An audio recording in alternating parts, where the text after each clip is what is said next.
Well, good evening, everyone. My name is Doug Chipman, Mayor of the City of Clarence. It's my pleasure to welcome you all to Council meeting tonight.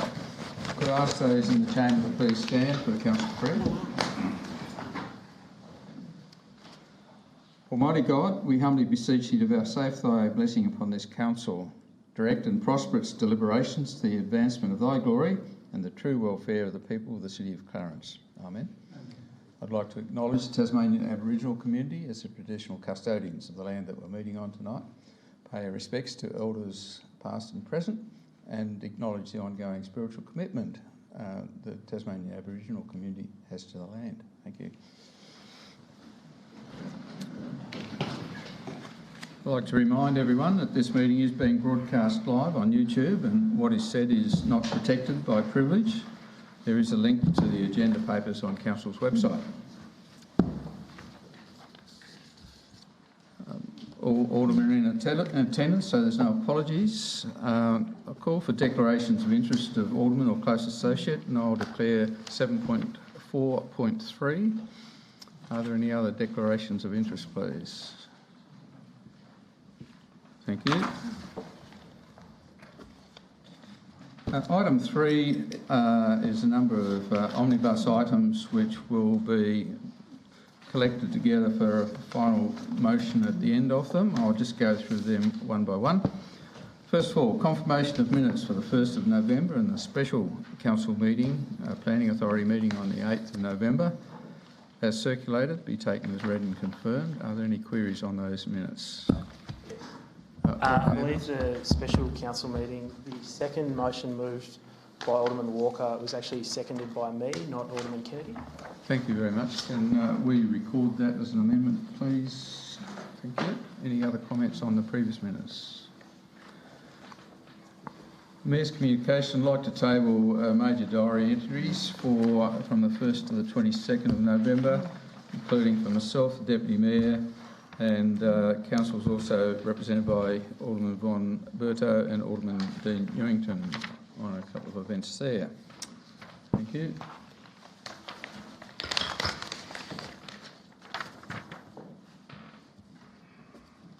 Item 3.3, the Council notes the workshops conducted on the 15th of November and the agenda brief on the 19th of November.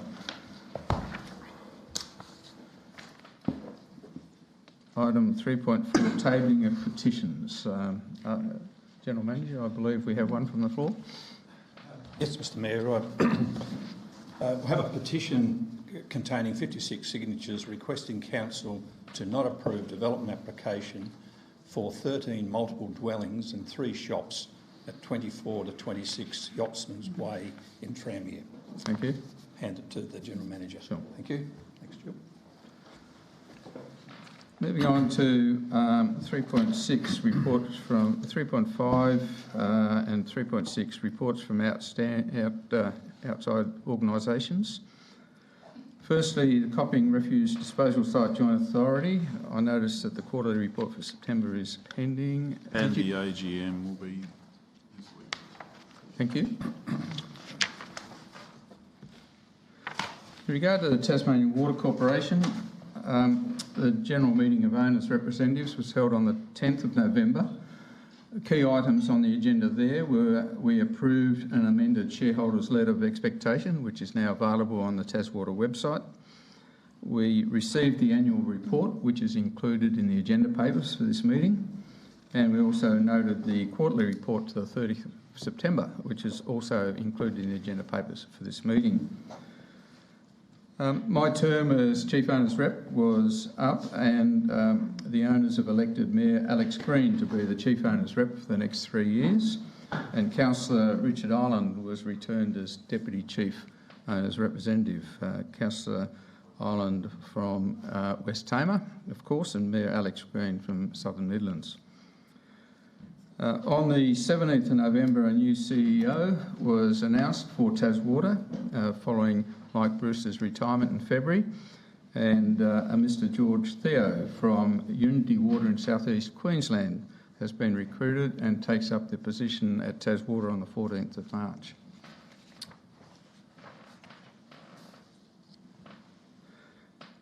I have nothing to report in regard to the Greater Hobart Committee. Moving on to 3.7, reports from council and special committees and other representative bodies. I note there's a chairman's report for the Sport and Rec Committee, Tracks and Trails Committee, National Resource Management Committee and the Bicycle Steering Committee. Does anyone have any questions for the chairs of those committees? Thank you. Are there any other reports from outside bodies? Alderman Bromley. Alderman Bromley, yours. Thank you, Mr Mayor. Mr Mayor, I'd like to table the minutes of the Linus Farm Community Activity Centre meeting of the Thursday, the 14th of October. And I'll have more to comment on this with the weekly briefing reports as well. Thank you. Alderman Kendi. Thanks, Chair. Thank you, Mr Mayor. I'd like to table the minutes for the Belrive Community Arts Centre meeting 10th of November 2021. Thank you. Other reports? Thank you. Moving on to item 3.8. The information contained in the weekly briefing reports for the 1st, 8th and 15th of November be noted. Alderman Bromley. Thank you, Mr Mayor. Mr Mayor, I refer to the weekly briefing report of the 15th of November, page 12 of 23, regarding the Lindisfarne Community Activity Centre. And as we're advised there, Mr Mayor, at the annual general meeting held on the 11th of November, the Community Activities Centre Committee determined that they would discontinue, as is outlined here in the very comprehensive memo from our Manager of Governance. At that meeting, the retiring chairman, Rob Billing, wanted to thank all the hard-working, long-serving, many of them committee members. They are Mr Billing as chairman, Chris Ward, Penny O'Brien, Lynn Winters, Dick Shoebridge, Diane Ward and Janine McLaren, and also the amazing Angela Coots, whose contribution has been incredible. Also, Mr Mayor, Diane Ward for her service in the library, along with many other volunteers. Our own Tracy Sparks, her fantastic support over many years to the committee, and also to Mr Chris Ward, representing the Clarence City Band for establishing and maintaining our website. I have a copy of the Chairman's report that I'd seek to table that, Mr Mayor. Thank you, Alderman Bromley. Other reports? Alderman Evans. Yeah, I have a question from the weekly briefing report of 1 November, which contains a memo dated 2 November, which is interesting, about the ceasing of maintaining the greens at Rosny Golf Course, where the report presents two options and option 2 is approved. I just wondered if for any reason why that didn't, considering the public interest in that issue, why that wasn't brought to a council workshop. General Manager. Thank you for the question.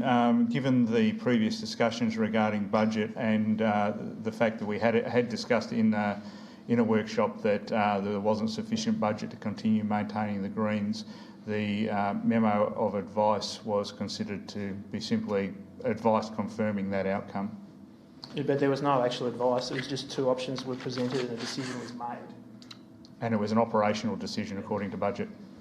It wasn't the recommended decision.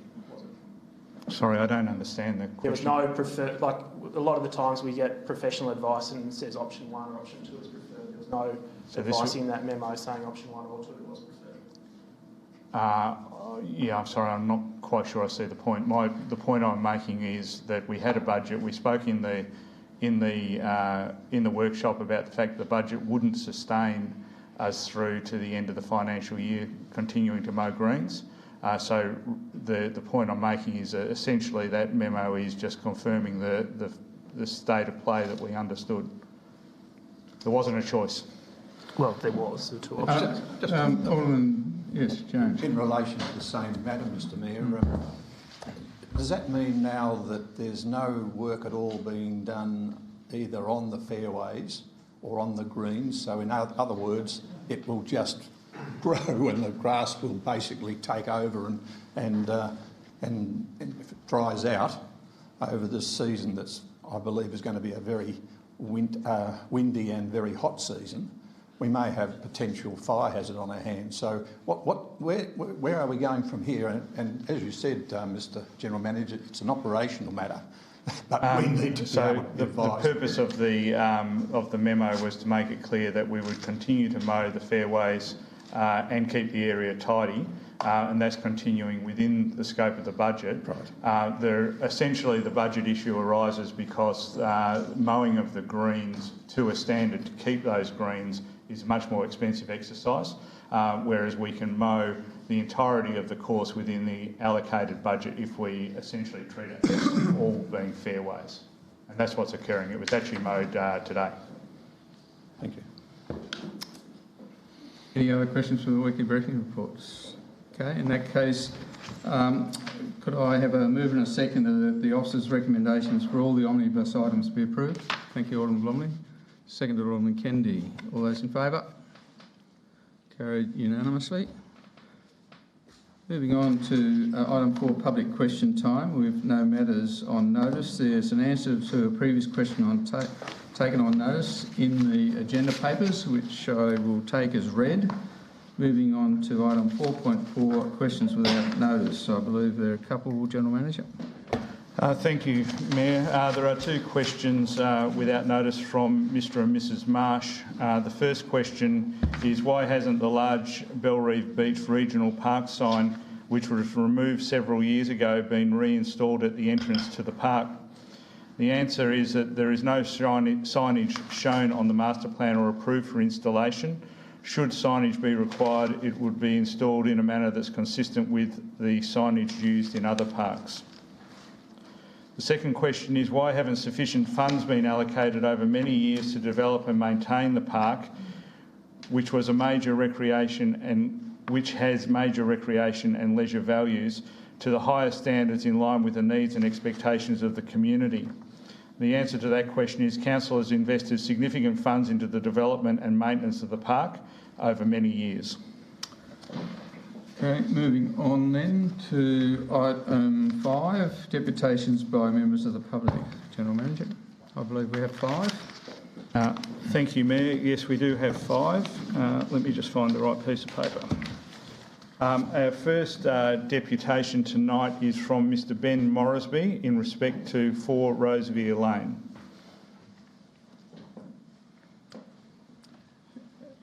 As speakers coming forward, could I remind all speakers that under meeting regs, there's only an opportunity for a 3-minute window, and there'll be a warning tone 30 seconds to go. Fair enough. Hi everyone, I'm Ben Moresby and I'll be representing myself, Molly Hanson, the owners of 4 Rosevere Lane. Thank you to those who accepted our invite to visit the property on Sunday and those who provided their apologies. At the approval of the original Rosevere Lane subdivision, all key stakeholders have been consulted, including the EPA, Mineral Resources and the current quarry owner. We purchased 4 Rosevere Lane in December 2020 with no caveats or building exclusion zones. The primary concern represented is based on the potential vibration, shockwave and noise emissions from the quarry as a result of blasting. To clarify, as advised by the EPA, since taking ownership, the current quarry operator has not conducted any blasting activities. For blasting to occur, approval must be granted by the Director of the EPA. At present, at least 45 residential dwellings exist within a 750 metre radius of the quarry, the closest being 45 metres away. Per conversation with John Langenberg, the EPA representative, it was my understanding that blasting will not be approved, mitigating the concerns that blasting may impact our proposed home. With this considered, the concerns related to blasting can essentially be excluded. Item 5.1 states that the representing party is opposed to the 10-metre setback. You can see on the map provided the shortest distance between the dwelling and the southern boundary is actually 26 metres, 16 metres further than documented. The main living area is 37 metres from the boundary, and the most commonly occupied spaces are located on the northern side of the home. Page 232 of the agenda suggests it is reasonably likely the south-facing deck and courtyard will not be adequately protected from quarry emissions. As we shared with the visiting alderman on Sunday, the intention is to build an enclosed windproof courtyard on the southern side. This courtyard is not reflected on the floor plan due to the intention to complete post-build with landscaping. The courtyard will serve as a significant protective factor against suggested emissions. Item 5.2 again references emissions generated from blasting, which we have established has an extremely low probability of EPA approval. Sufficient for protection against potential quarry emissions at both 2 and 6 Rosevere Lane was double glazing, dust sealing of all windows and doors, and trees along the southern boundary, all of which have been been met in our application. The representation has failed to provide any evidence which confirms that the dwelling and the quarry will be negatively impacted by the proposed building location, particularly how we would be any more impacted than the dwelling at 2 Rosevere Lane that is only 19 metres further from the quarry boundary. Furthermore, we obtained information that indicates the quarry will cease operation much sooner than the suggested 20 years. Please see attachment 6. The advice to refuse this application has been based on potentials and maybes undone by the precedent set by approving 2 and 6 Rosevere Lane. Thank you. Thank you, Mr Morrisby. Our second deputation tonight is from Mr Sam Cheddard in respect to 24 to 26 Yachtsman's Way.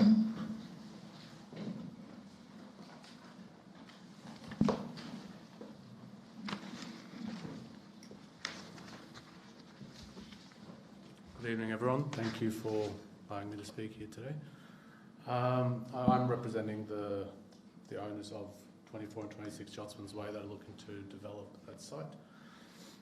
So we did lodge an application a couple of months ago, and we withdrew that application because of the concerns raised by a lot of people in the community, and also the concerns raised by the council planners.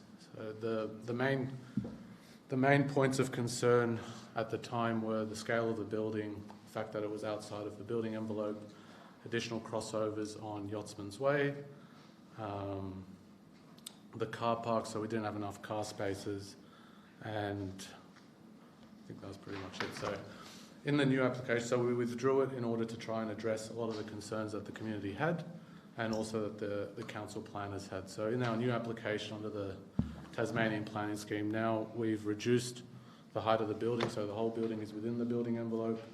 We've added another basement level, so we are now have 6 or 7 more car spaces than the planning scheme requires. We've removed all of the additional crossovers on Yachtsman's Way, and we've also increased the passive surveillance on Yachtsman's Way. So all of Yachtsman's Way is now commercial, and the residential is above. So the council planners have recommended it for approval as it complies with the Tasmanian planning scheme.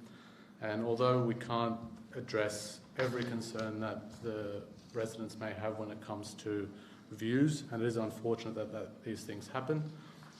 However, we've worked very hard to make the plans compliant. So yeah, hopefully we can have your support tonight. Thank you. Thank you, Mr Cheddar. Our third speaker tonight is Mr John Mendel in relation to 20 Regal Court.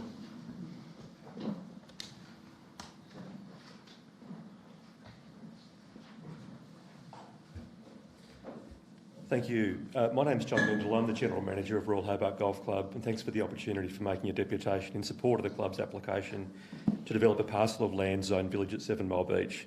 Bit about us. We're a not-for-profit associated corporation, so no individual stands to gain out of the proposed land development.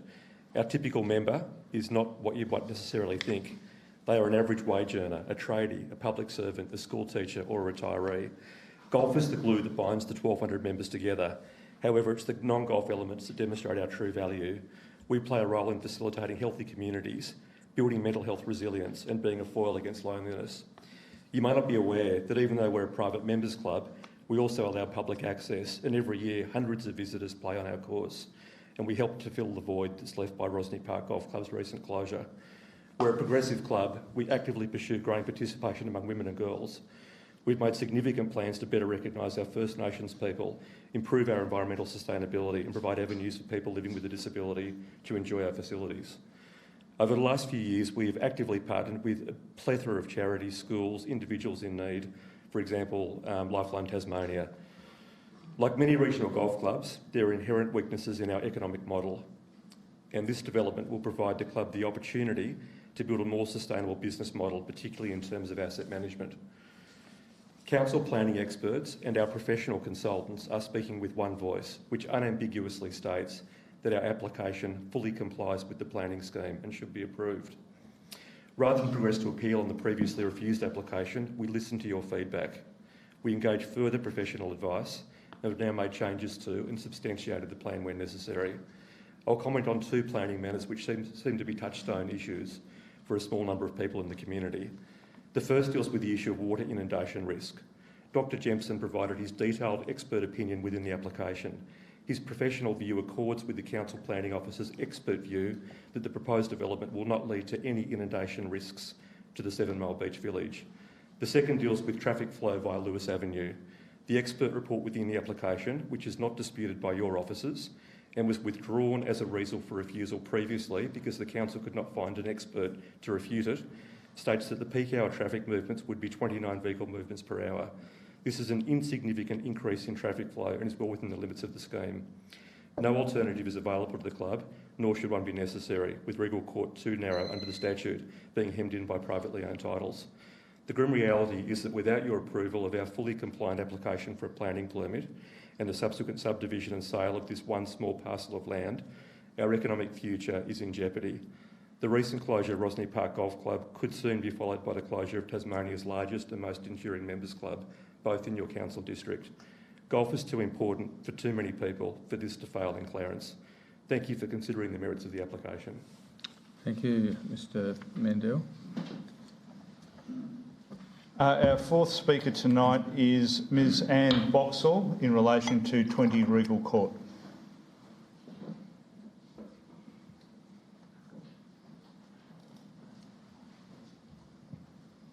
Thank you, everyone. I'd just like to start by pointing out that the DA that we're discussing is largely unchanged from the initial one, which was refused. And I'm hopeful that this will make the decision-making process for aldermen easier because there's not a lot of new evidence or data to counter the issues that were there previously. So whatever amendments may have been made to storm and wastewater arrangements, the water ends up in the water table one way or another. And I believe that most residents of 7 Mile Beach are not automatically opposed to change or to sharing the charms of our coastal location. We are an okay bunch, but we all know that there are big problems already existing in 7 Mile Beach.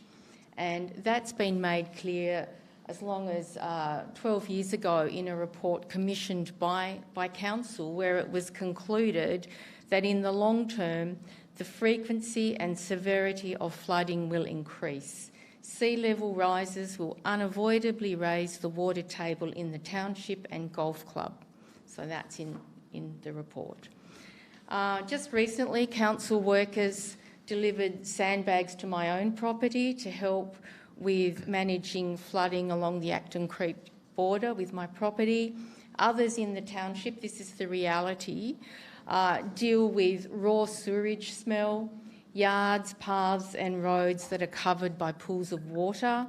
Some have been unable to use their washing machines or showers because the ground is too saturated for the grey water to run off. So the combined risks of inundation and climate change make 7 Mile Beach unsuitable for a substantial development like this one.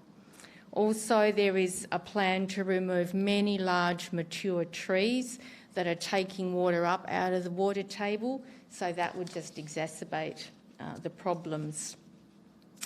In December 29, it was agreed in this room and minuted that various current and projected stormwater, drainage and inundation issues need addressing.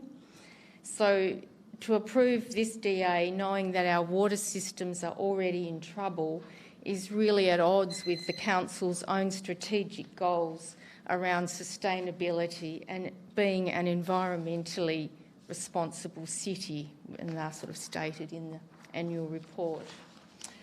So to finish, I do understand that aldermen can feel hamstrung by a planning scheme that just isn't keeping up with community values and a climate which is changing more rapidly than we ever expected.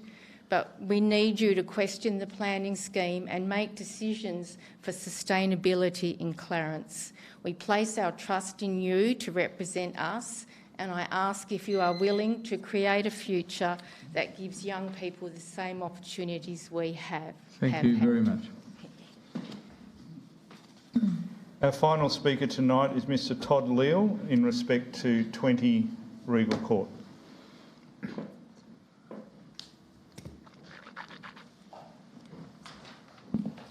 Hello, my name is Todd Leal and I'm a long-term resident of 7 Mile Beach. This current DA is only marginally different from the previous DA rejected by aldermen, all of whom are present.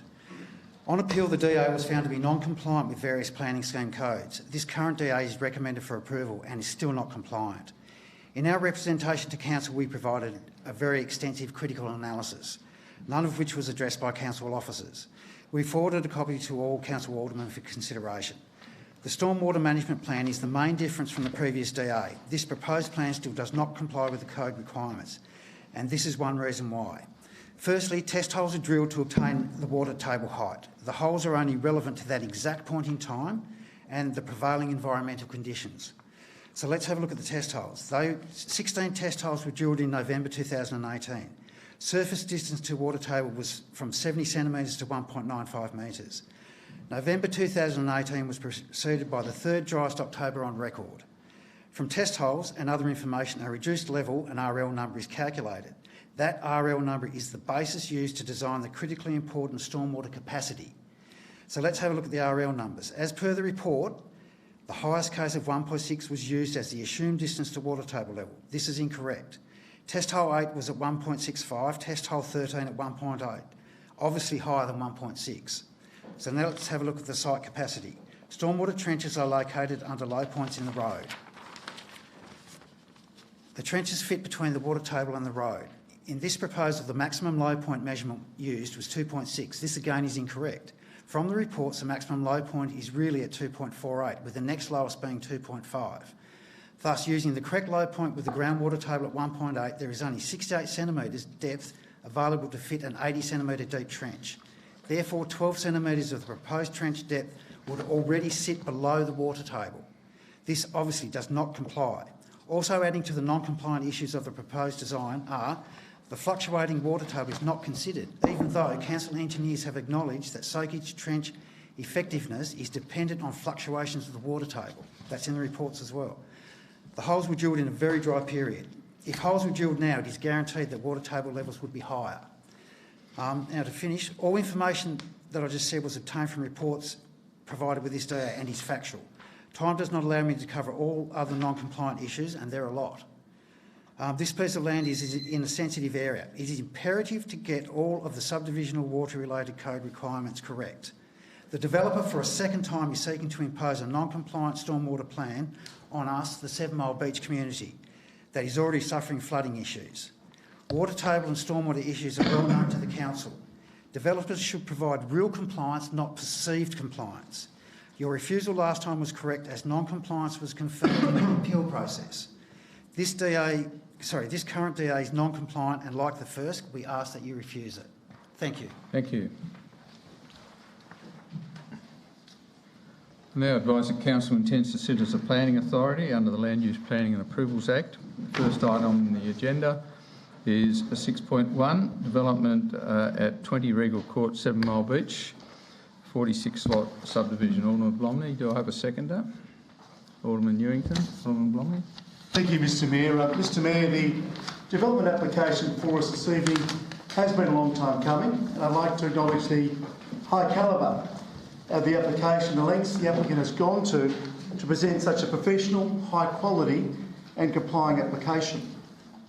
Mr Mayor, this development application meets all the applicable provisions of the village zone.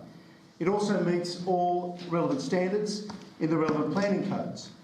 The application also contains professional opinions from leading civic and structural engineers, geotechnical experts and flood impact experts, who all conclude the application fully complies with the requirements of the planning scheme and satisfies all the performance criteria in relation to stormwater.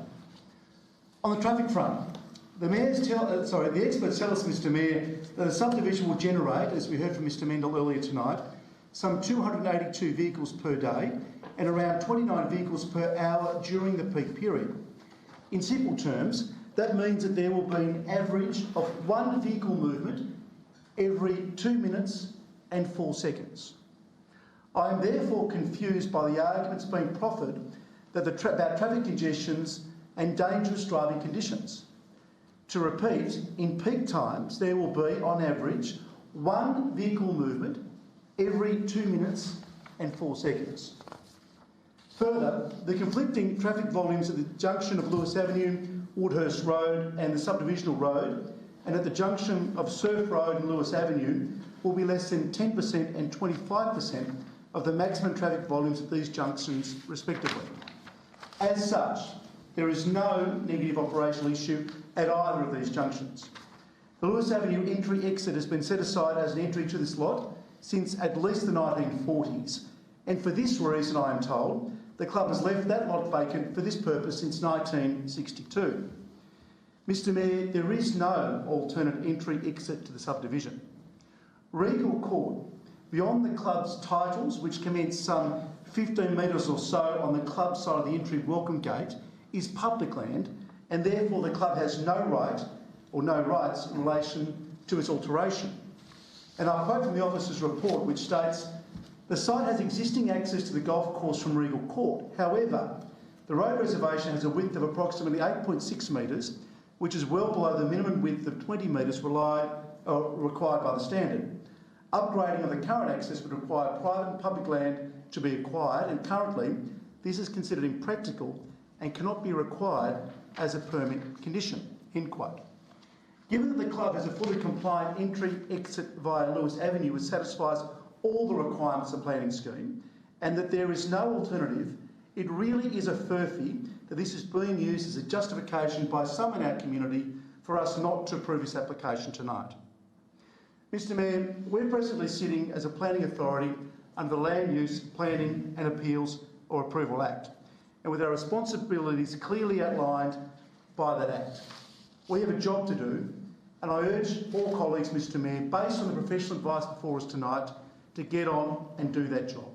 I commend the officer's recommendation and seek the support of colleagues. Thank you. Alderman Ewington. Yeah, thank you, Mr Mayor. Other than what Alderman Bromley's just stated there, I mean, these days, I'd like to suggest that, the consultants that are looking at these sorts of projects are always going to err on the side of being, pretty comprehensive in terms of their assessment of it, and looking at, we look at everything in the worst case scenario these days, don't we? But certainly when it comes to, these sort of environmental issues, we tend to want to make sure that we go through it properly and make sure we're covering all our bases. And, from the report that I read and the information that I've seen, once again, to agree with Alderman Bromley there, it seems like, the concerns, aren't as drastic as what some, are led to believe. The issue with 7 Mile Beach, regardless of what happens here, whether there's another 40-odd lots going there, another 40-odd houses, the issues associated with a low-lying beachside suburb like this are still going to exist. That's a reality. We all accept that. Now, whether climate change is going to lead to making those things worse, well, that's a debate for another day. But at the moment, the issue is related to high rainfall events, high tides. There's always going to be drainage issues. Having lived in Lawdale for quite a period of time myself, I understand that these things happen in any beachside area. It's the same, all around the world. Now, bottom line is that things are going to need to be done at some stage to deal with some of these issues in terms of the better drainage and all those sorts of things.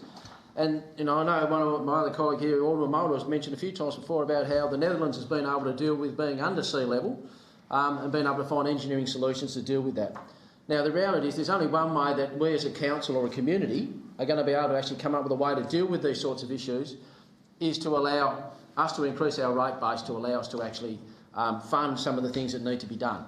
Now, if the reports say that those the solutions that are put in place at the moment aren't going to make the situation worse, and then we're going to be in a position to have a greater rate base in through that community and allow us to actually deal with some of these issues, I see that as a positive thing.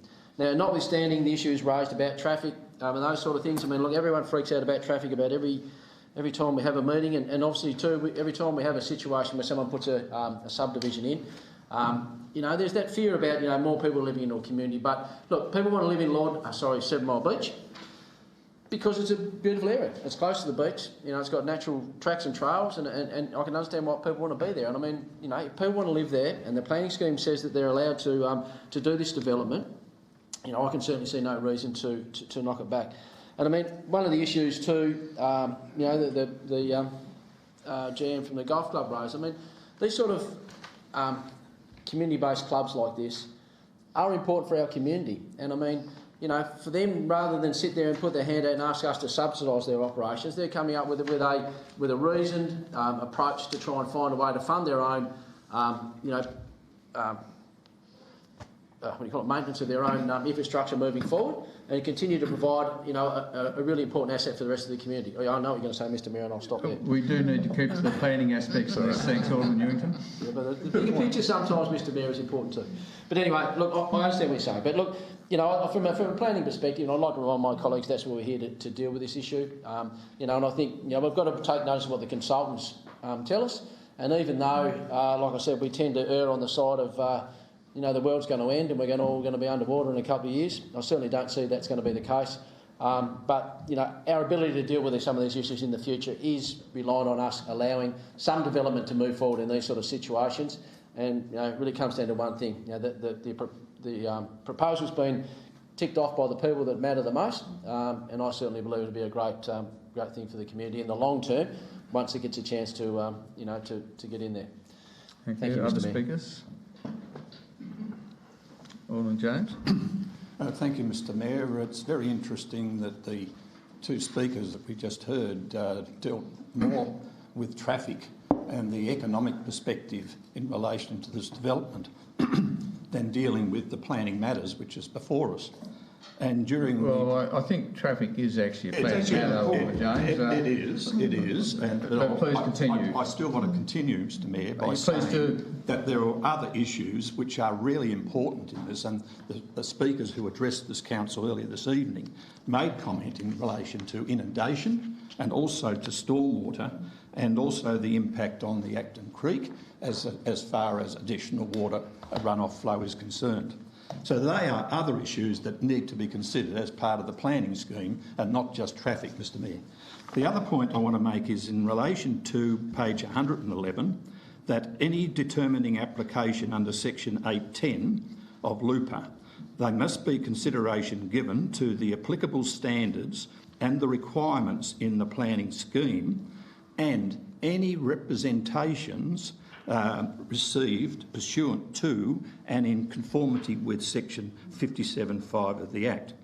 Now, the representations that have been provided tonight addressed inundation and stormwater, and also it has been directed that this council must take into consideration the amount of stormwater runoff and the inundation that has occurred in relation to 7 Mile Beach in the last few weeks. And there has been oodles of evidence, if I can say that, as far as why this particular proposal is not in keeping with the planning scheme, because in most cases within our papers here tonight, it is not compliant with a number of zones, and that has been clearly stated within this particular officer's recommendation. If it met the codes and the zones, then we wouldn't be needing to deal with it tonight. So there is a deviation or discretion from the planning scheme that this council needs to consider as to whether to approve this or not to approve it. There is evidence to state that the inundation-prone areas within this particular development are unsustainable in order to be able to maintain water runoff and also to absorb the water into the water table. That has already been referred to within the officer's report, and it's contrary to the inundation prone areas within clause 11E15 and 1. Also, it's contrary to the Stormwater Management Code, and that is also referred to as discretion that this council needs to consider as to whether the Stormwater Management Code is able to achieve these additional developments of a number of these lots and that is going to have an impact in relation to the stormwater quality and quantity targets that will prevent unnecessary water being absorbed within the water table and therefore being discharged into the Acton Creek. Also, there has been reference made to the actual Waterway and Coastal Protection Code, and it's contrary to that code. And it's also been pointed out that it does not minimise impact on the natural values and particularly the threatened flora species by way of the increase in stormwater flows into Acton Creek. There are a number of issues, Mr Mayor, that have been brought out in this, and not only has there been referral by the representatives early this evening, but also the fact of the matter is that this does not comply with the planning scheme, and therefore the discretion that this council needs to exercise is to determine as to whether or not this development will impact on the actual stormwater system and also will have problems associated with the water table, which at the present time is unable to cope, as we have already known from this very wet weather as part of the system. I speak against this proposal because I believe it's contrary to the planning scheme. It's not in keeping with the actual zones in relation to what I mentioned, inundation zone and the stormwater management zone.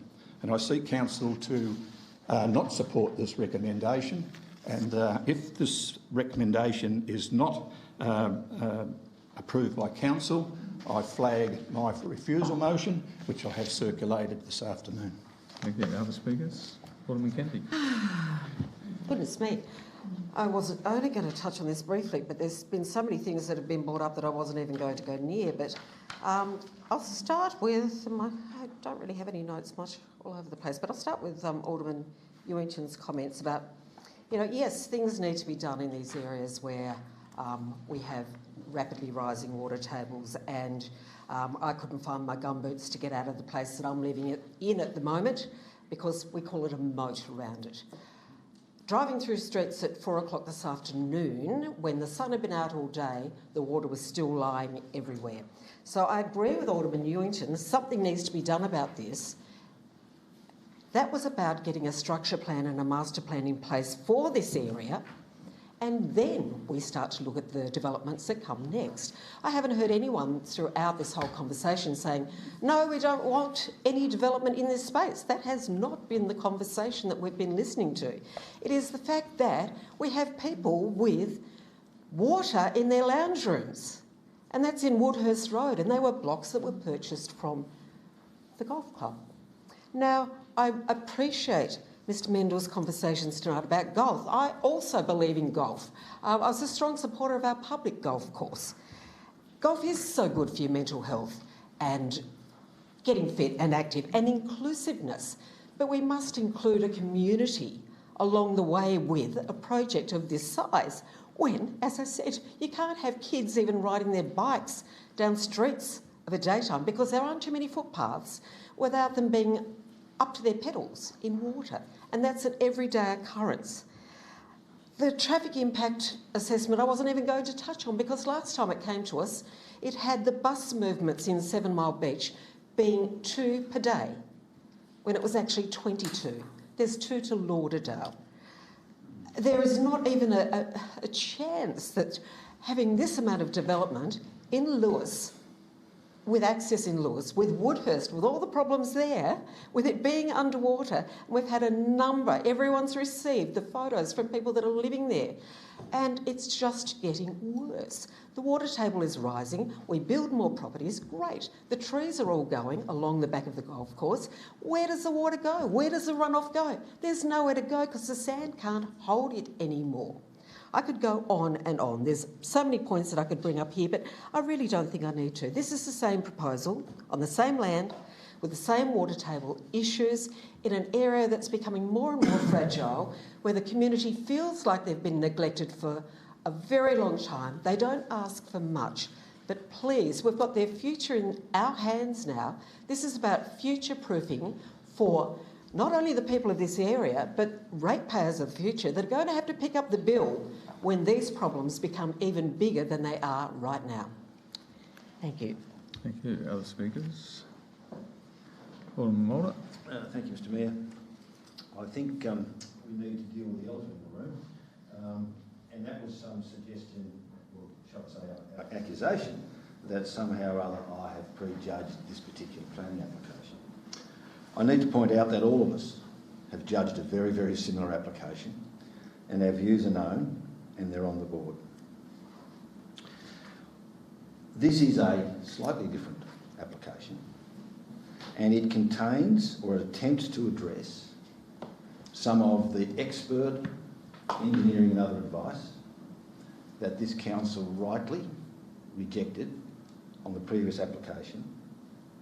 And now we are confronted with further engineering advice that tells us that the issues, the deficiencies in the first reports have now been addressed. That is the question that I have been turning my mind to throughout this entire process. My principal position hasn't changed in terms of those things. My decision now is, does the engineering report address these issues? I have listened to the community and indeed the developers. I have read I have subsequently, and I only have the officer's report available to me since last Wednesday. I have looked at that, and I have asked further questions at Friday's agenda brief to try to get some better handle on whether this revised proposal meets the standards. I can say that, and the final step, of course, you'll have to listen to the contributions of my fellow aldermen. After I've done all those things, I can then make that final judgment. But my general position is clear, and there is a big hurdle to overcome here in terms particularly of the drainage issues. I asked on Friday about the capacity, about the height of the water tables and the capacity of the detention ponds to handle the current environment. And I also raise issues about the potential impact of sea level rise. The drainage systems in this area cannot cope today. The water table is a very, very interesting point. If you go back to Dr. David Lehman's articles and the hydrologist who's now passed, but there's lots of reports there about the water table in this area, how it fluctuates with the tide, how it fluctuates as a result of the fact that it goes right up into Single Hill. So there's this enormous amount of water in the aquifer that is caught by hydrostatic pressure. But as the aquifer diminishes, gravity takes its course. This is a really problematic area. And over the top of that, we have the potential of sea level rise. Not the potential, the reality. And we've listened to COP22. Is there anyone out there now who doesn't think or doesn't realise that we are going to experience some form of sea level rise in an area that already experiences fluctuating water tables? Stories about digging a hole in your garden after a rain event and only getting 300 millimetres below are not uncommon in this area before you strike water. So you have to look at these engineering reports. I asked on Friday about the capacity of the system to cope, and clearly the current system, reference was made to the swales and to the drainage systems that lie beneath them. And here we are, 3 or 4 days after a significant rain event, as Alderman Kennedy points out, and some of these roads are still more akin to canals. In other words, it's not draining into the aquifer, it's all surface draining. And that takes a long time in these low-lying areas.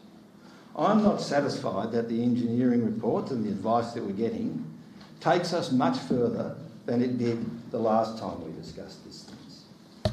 And yes, everyone acknowledges that sooner or later we're going to have to do some serious engineering work in these communities. Not just here, Mr Mayor. We have it at Cremorne, we have it at Bellarine, we have Howrah Beaches, everywhere, where there's low-lying areas subject to inundation, formerly swamps that have been drained, and we are now getting problems because the rain events are increasing. The 1 in a 20-year or 1 in a 100-year rain events, everyone will tell you and if the last few weeks haven't given you the clue, these things are now coming every few years, every 2 or 3 years. We have a major problem. And yes, we do need to come up with engineering solutions. Yes, 2/3 of the country in which I was born is below sea level. Thank you, Alderman Mulder. Other speakers? Alderman Pearce. Thank you, Mayor.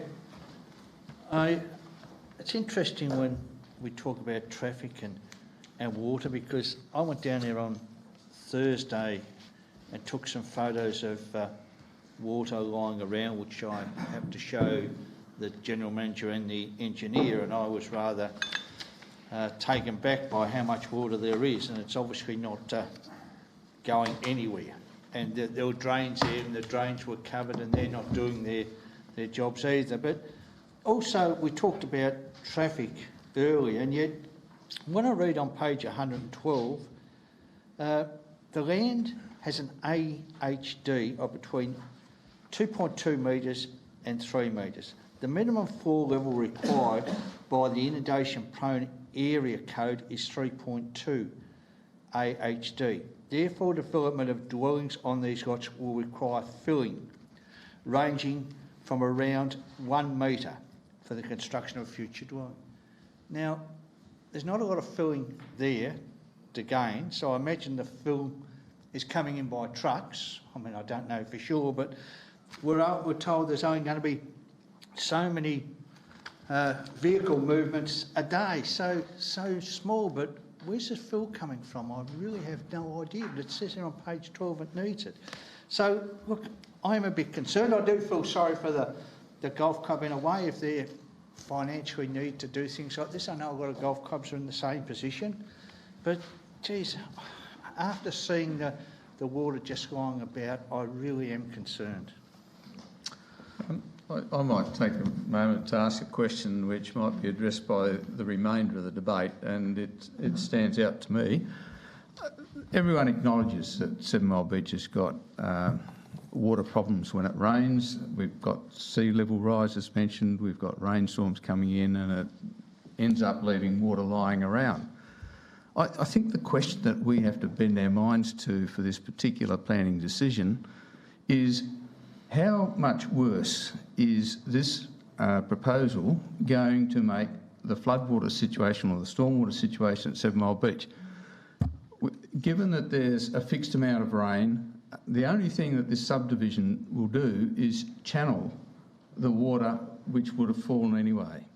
And if it's channelled into a place where it's not going to particularly cause any more flooding, then how is the general problem at 7 Mile Beach with the floodwater going to be impacted by this proposal? And I'd really like that matter to be raised and the relevance of it brought to bear, because I consider for a planning decision, is it going to make it any worse having this subdivision? Thank you. So may I ask, Mr Mayor, who are you asking that question of? Look, you've already spoken. That's my contribution to the debate. It's a rhetorical question. It's a rhetorical question which I hope can be addressed during the remainder of the debate. Thank you. It's a question that arose in my mind as a result of listening to the speakers today. Thank you. Alderman Warren. Thank you, Mr Mayor, and I'd like to thank my colleagues for the quality of the debate so far. In response to your question, if I may, since I have the opportunity, that's a fairly disappointing, depressing way of looking at things, that it's not going to make it any worse. We know it's bad already and it's not going to make it any worse. I would beg to differ. We've already heard that the water table was measured at a time when we had the driest October for a long, long period.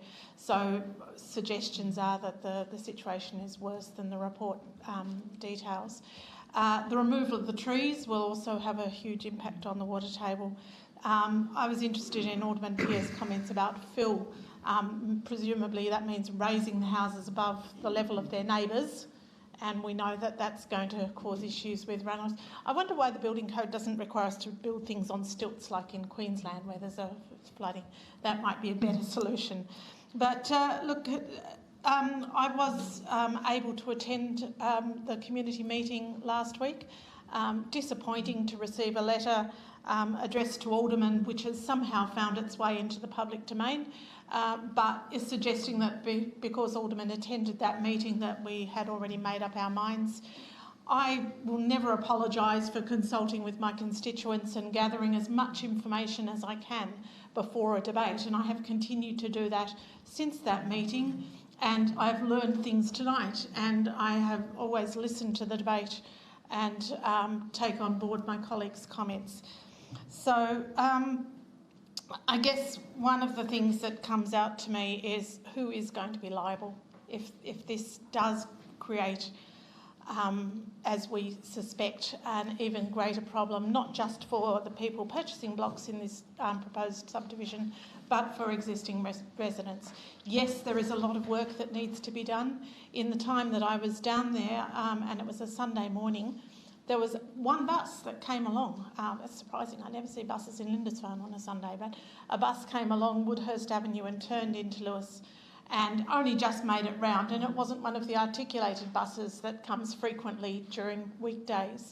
So I can imagine with increased cars coming out of Lewis and lots of traffic coming that direction, that's a recipe for disaster, and perhaps that'll help Alderman Blomley's confusion about what the traffic concerns were. But yeah, look, there are certainly some significant issues. The roads are in very poor repair, and that's to do with the water table rising up, and every time you patch something the water comes up and unpatches it again. Yes, the water was sitting on the road even then. There are a lot of issues that we need to address. Wouldn't it be great if we could do that first? Other speakers? Alderman Edmonds. Thank you. I might start with the question that you raised, because I think one of the deputations raised that too, so I wouldn't mind an answer. My understanding is that it would be new water coming in to service the people who live there, but obviously then it doesn't get taken out. Is that right? So the water you water your lawn with has come from somewhere else, but once it's in your lawn, it's not going back there, is it? So that to maybe layman's terms your question, that's my understanding of the situation. So it is extra water. Thank you, Alderman Evans. Understanding. I appreciate the deputations and you know the importance of golf and the benefits that it has. Unfortunately, don't have much time to talk about it because it's not relevant to the planning scheme, as I'm sure I'll be reminded.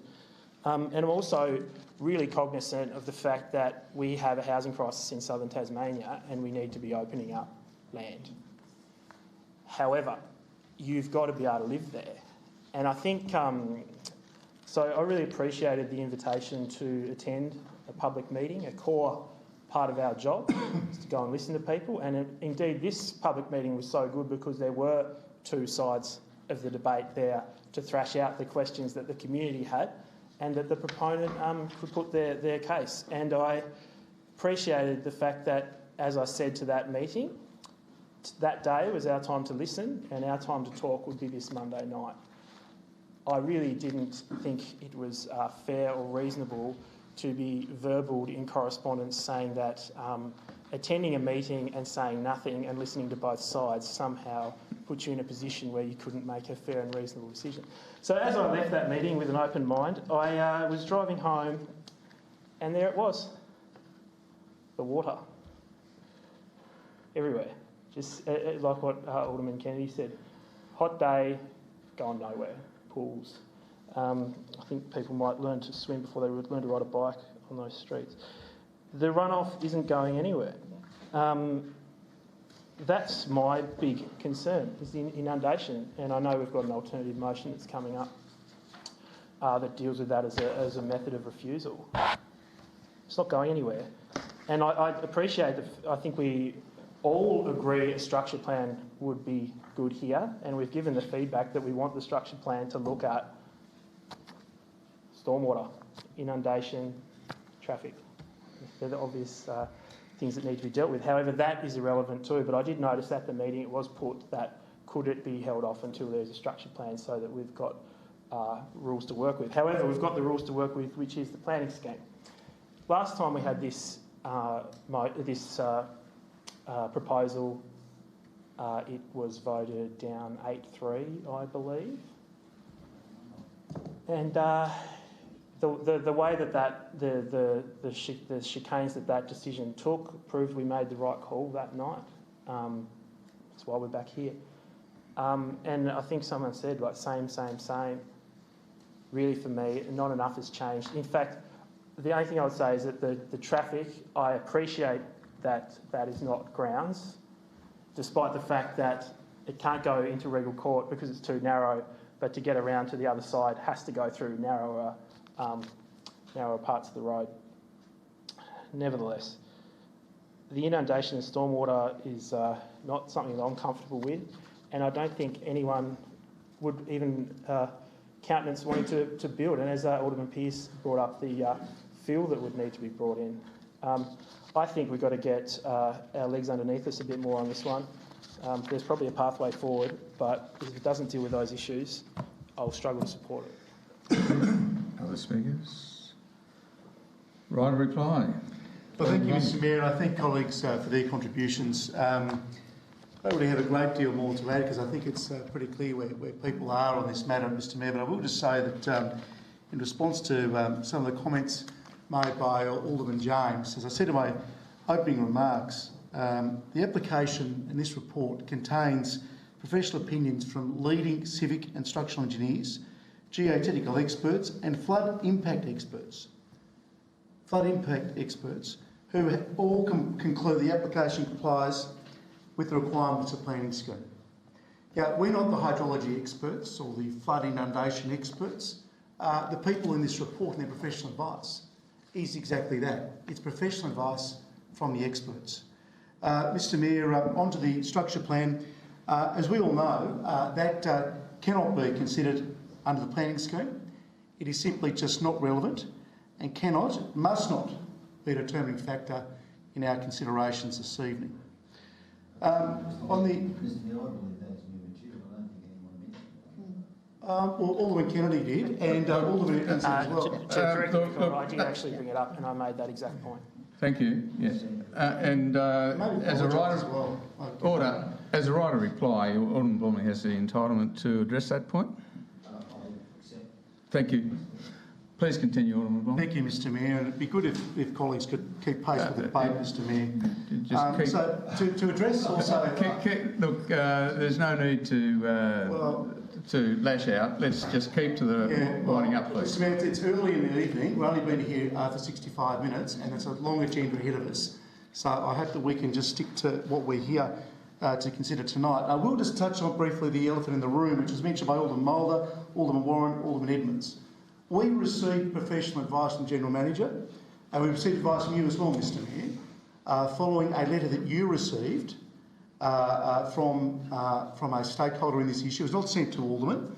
They said that could you please send forward to Alderman, but it was addressed to you, Mr Mayor, and we will give him very clear advice on that. Advice, Mr Mayor, that you and I know, being elected some 21 years ago, very early on in our days in this place. I recall Alderman James left the chamber because of a similar situation all those years ago. So, Mr Mayor, I won't take this matter any further, except that's not for me to prosecute this matter, it's for others. But, Mr Mayor, the rules are there for a very good reason. And I might point out that it's up to individual aldermen to make that decision. Thank you, Alderman Blomley. Absolutely, Mr Mayor. So, with those few words, Mr Mayor, I am obviously very keen to seek the right response from colleagues tonight, and that is to support this very sensible officer's recommendation. Thank you. So the motion before the chair is approval subject to conditions and advice. All those in favour? Against? The motion is lost. Alderman James. Thank you, Mr Mayor. The motion that we could have up on the screen, if that's possible, but has been circulated. Has everyone got a copy? And yes, they have. I'll be very brief with my comments. Do I have a seconder first? Thank you, Alderman Warren. The alternative motion is that the development application for 46 lot subdivision at 20 Regal Court be refused for the following reasons. I've already mentioned about the inundation prone area. It's contrary to that clause within our planning scheme. Proposal is contrary to the Stormwater Management Code, which is contrary to our planning scheme, and the proposal is contrary to Waterway and Coastal Protection Code, clause E118.1 P1A, as it does not conform with the planning scheme. There has been a lot of discussion and debate in relation to this, Mr Mayor. I seek council support. Thank you. Alderman Warren. Thank you, Mr Mayor. I believe that we've had plenty of discussion on this and these matters have been addressed, so I don't wish to add anything. Thank you. Other speakers? Alderman Mulder. Thank you, Mr Mayor. And, it gives me an opportunity to actually address your quite rhetorical question about making it worse. Would this make it worse? Actually, it would. Because we have 46 new homes who are on Taswater. In other words, we have a whole system, and we learnt it the hard way in Lauderdale, where we are pumping water into a subdivision, but we have no means of taking it out. We've already had the discussion about the reliance on the aquifer. So we have now, and the soakage pits, which clearly aren't working. Not only would it make it worse, but here is an opportunity to make it better. Because it's bad now. It's about to get a bit worse, right? But we could make it better. We could take up the engineering solutions. We could take up those engineering solutions which deal with the fact that this area could very well be at or below sea level within a short space of time. We need to take our head out of the sand. No pun intended, yes there was. We need to take our head out of the sand and start future-proofing these areas. No one is saying don't build here. No one is saying, I haven't heard anyone say, leave it as an open space, as a driving range. But what we're saying is that we need to now come up, we need to make a better world. Not a worse one, and certainly not a constant one. So this is an opportunity to get it right and to make it better. I have another question. This has been assessed under the old planning scheme, and it's being reassessed under the old planning scheme. We now have a new planning scheme. My question is, under the new planning scheme, would this be a permitted development? Mr Lovell, is there any variation to the way this would be assessed with a change of scheme? Yes, it would be. Completely different. And it wouldn't be possible, I don't believe, in this current form. Thank you. Excuse me, Mr Mayor, I just couldn't hear that. Could you just repeat that for me, please, Mr Lovell? Mr Mayor, I don't believe the proposal could be considered in its current form. That's all the detail I can give at the moment without researching the scheme in detail now. But that would be considered? It could not be considered in this form, I believe. Thank you. Any other speakers? No, Alderman James was actually... I will ask you to retract that allegation. Alderman Walker. That was Alderman Walker. Alderman Walker. You're quite right, sorry, yes. Thank you, Your Worship. I listened to the debate and wondered whether there would be some enlightening moments through it. A couple of points. It was, as you rhetorically opined about the water, I'm not going to suggest that these new residents are going to be profligate to the point that our house can be over summer, so I'm not going to say 46 tonnes extra of water a day, but I'd be happy to round it down to about 40. I reckon it's probably about 40 tonnes of water onto that site a day. If you think about what those houses will be using. I'll touch on traffic. It is very relevant if you live on Lewis Street. If you've lived on a street that basically ends in a dead end, and I visited on Sunday, and you could certainly fire a howitzer up it if you were so inclined without risk of hitting anybody. It is a very quiet street, and the proposal that's before us would completely change that. Now, the scheme says that's okay. The scheme says the road has the capacity to take it. and as such traffic isn't a component as far as the scheme goes, but it would certainly be a very real impact if you're living there, and I would acknowledge that.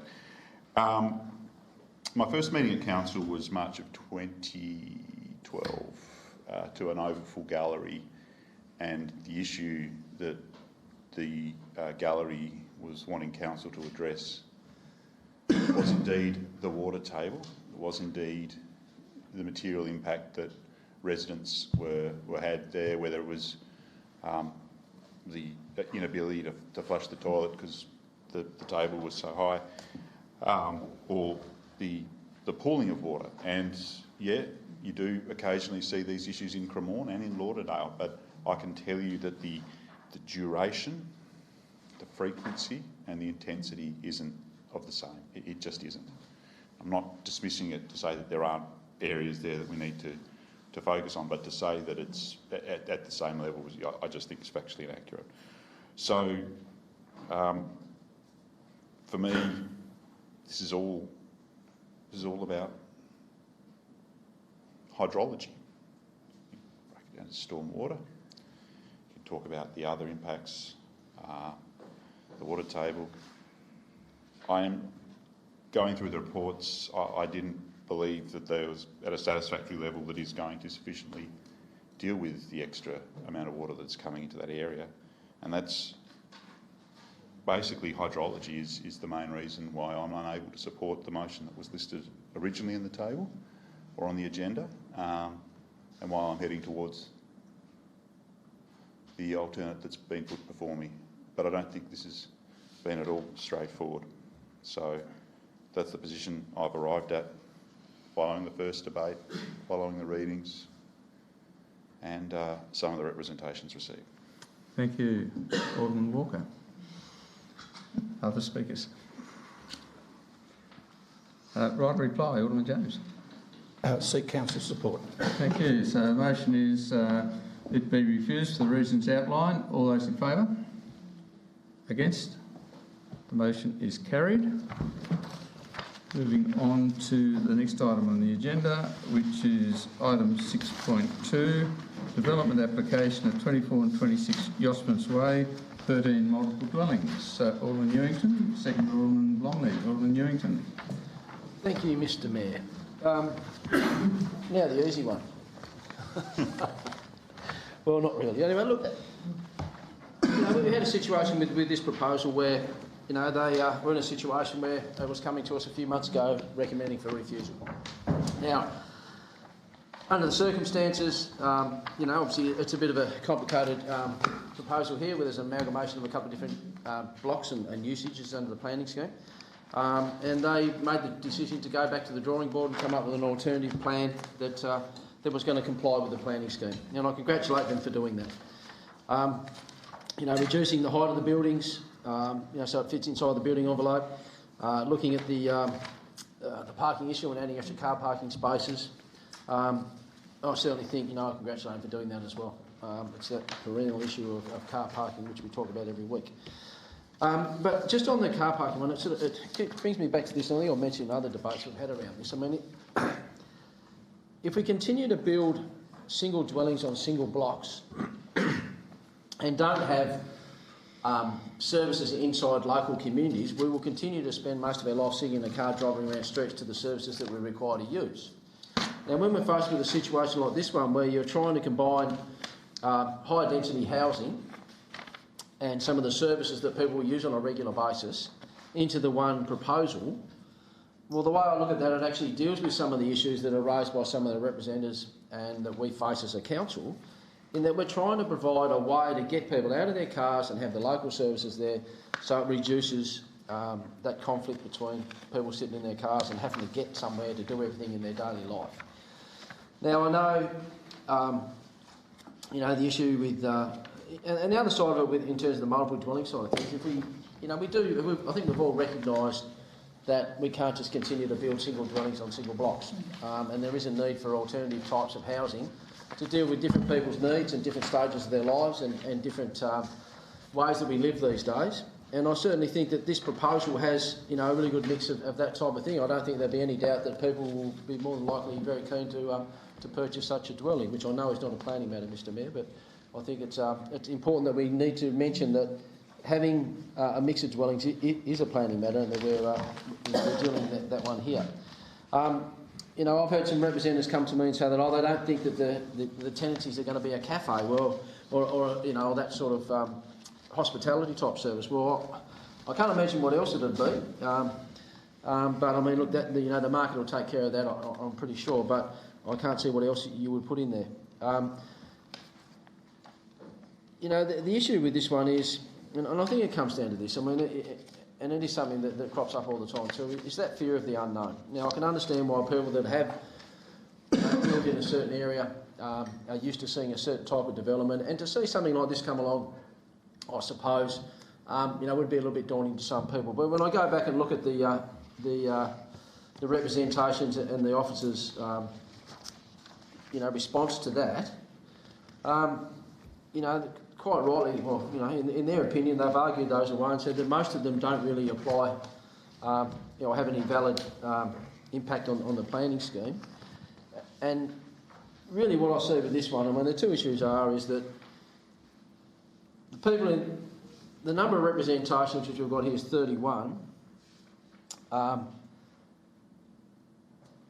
know we're going to take that into account, but it's not as if it's hundreds of people in our community objecting to this type of thing happening, and without discounting the right of people to put a representation in. That really, what I see from my perspective, that's I see what the major issue is here, and it seems to be that when we look at where they're coming from, they're mostly from the local residents. And I mean, hopefully this development will be approved by us tonight, and that once built, it'll be seen to be something that's an addition to the local community. It's just a slightly different way of living.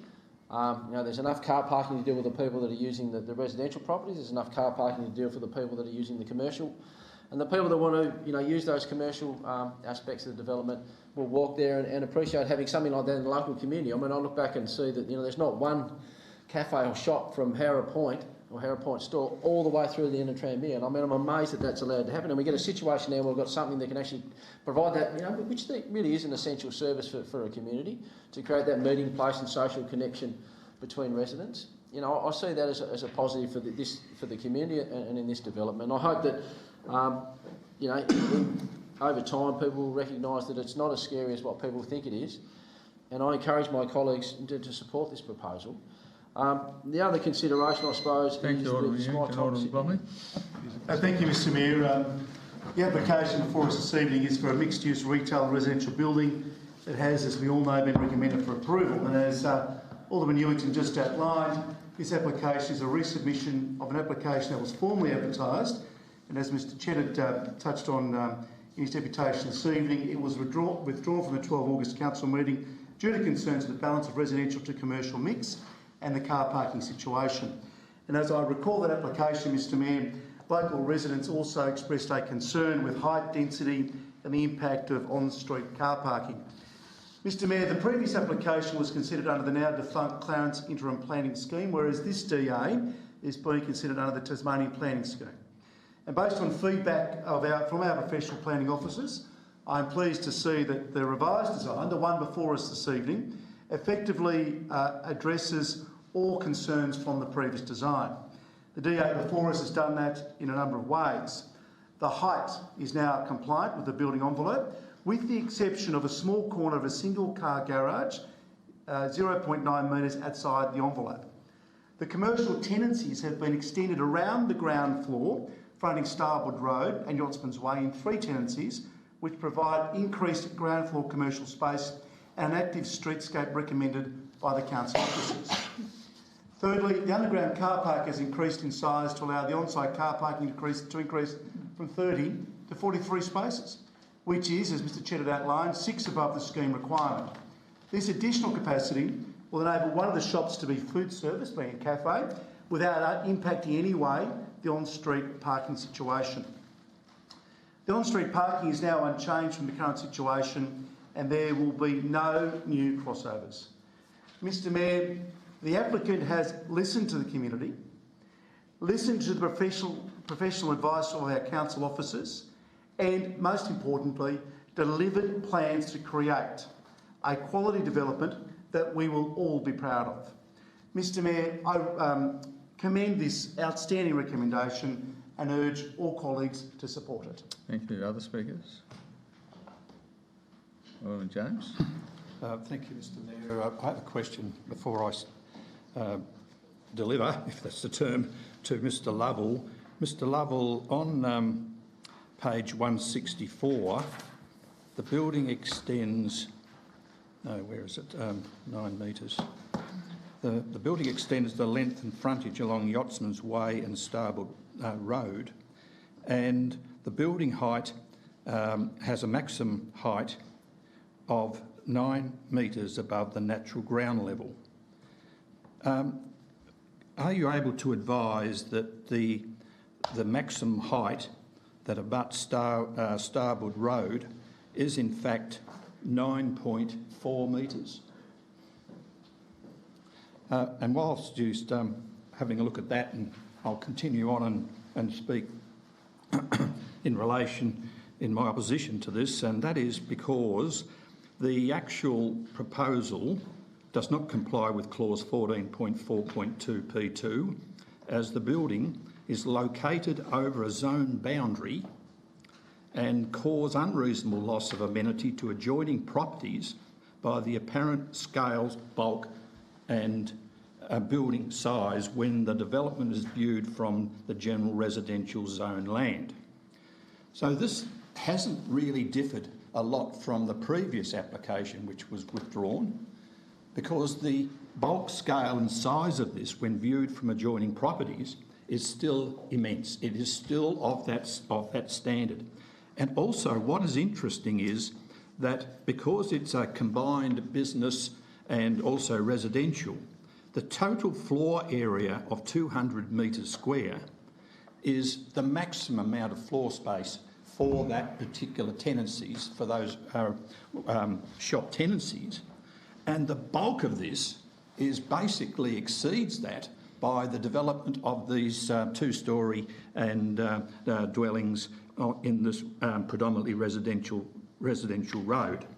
So look, we have the changes that have been put forward in this application. It's interesting that the cladding, which was one of those representations which was the officers had actually included as a reason for refusal, which didn't actually get to this place to be debated because it was withdrawn. There's been no performance criteria in relation to that, and it was one of those key matters that was addressed in relation to the original proposal, which, as I mentioned, was recommended for refusal.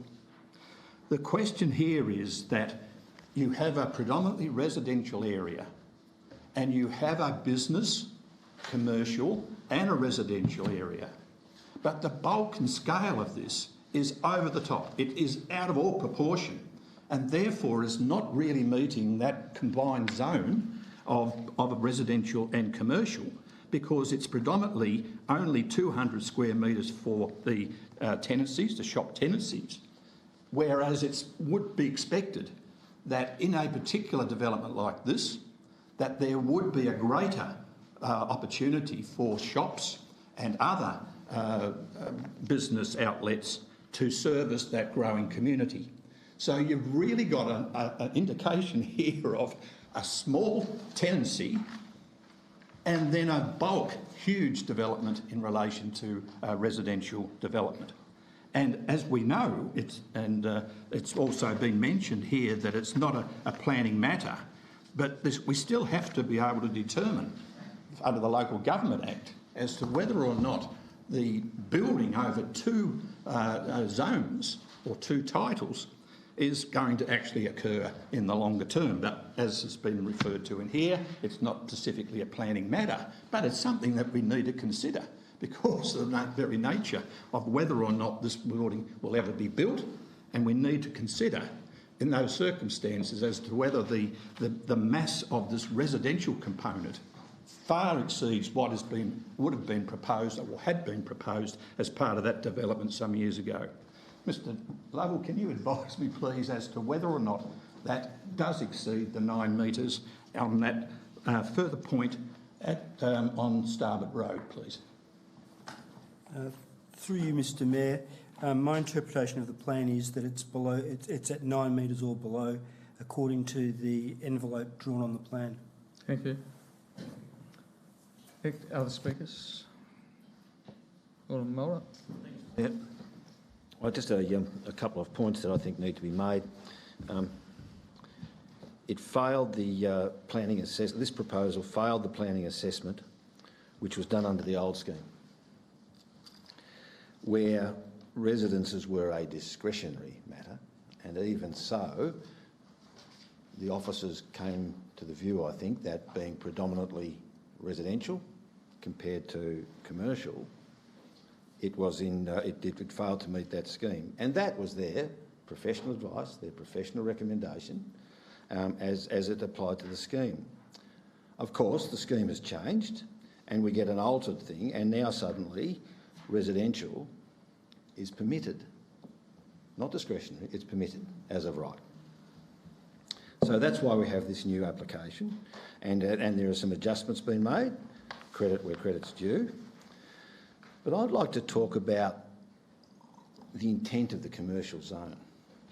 Alderman Newington raises the point that we can't all have one type of housing, and that's true.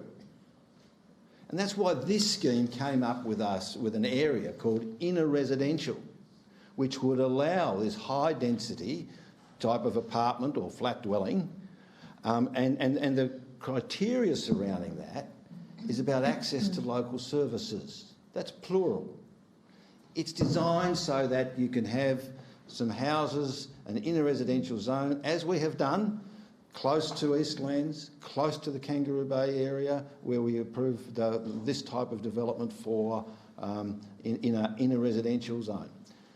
We have plans to do that in other areas, all of which are close to not one service like a coffee shop, but close to a range of services which will allow people to walk to these services to meet their daily needs. Now, if you put one coffee shop in the heart of this residential area and then predominantly put all these residences in this particular area, you haven't created a commercial zone with a residential component. You've done a residential development with a commercial component in a predominantly residential area where the commercial space has been squeezed down to what is probably only commercially viable but doesn't meet the requirements of the inner residential zone.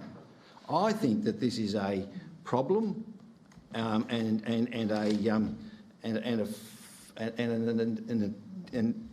contravenes the principle, or I think of the intent of the new planning scheme, where this sort of development was to be given special zones in which it could occur. I'm not quite sure, but if you have a look around, there are local shop fronts all over the city that used to be local shops, which were permitted uses in residential zones. So that's why you didn't have to have a commercial zone to put a shop in. You had a corner store, and as I said, they're all over the place, particularly in the older areas, and they've all closed down because in recent times, or most of them have, or been converted into other uses. What I fear here is that with this planning scheme, unless we do some rapid corrections, we will find that all these little shops will suddenly become blocks of flats because they happen to be commercial zoning and they happen to have these sorts of things. So that's not, of course, a strict planning matter, but it is by way of explanation about the changing schemes and what is permitted and what was discretionary and what I think the intent of this new scheme was. And here we have something being built on part commercial, part residential, but it actually complies with the inner residential, the intent of the inner residential code. Then there are, of course, the planning matters, which I have to give some great consideration to. And that is the actual planning matters relating to bulk, scale and the appropriateness and the amenities to the area. So I'll give that some due court, and I look forward to hearing the contributions of my colleagues. Thank you. Other questions? Speakers? In that case, right reply, Alderman Newington.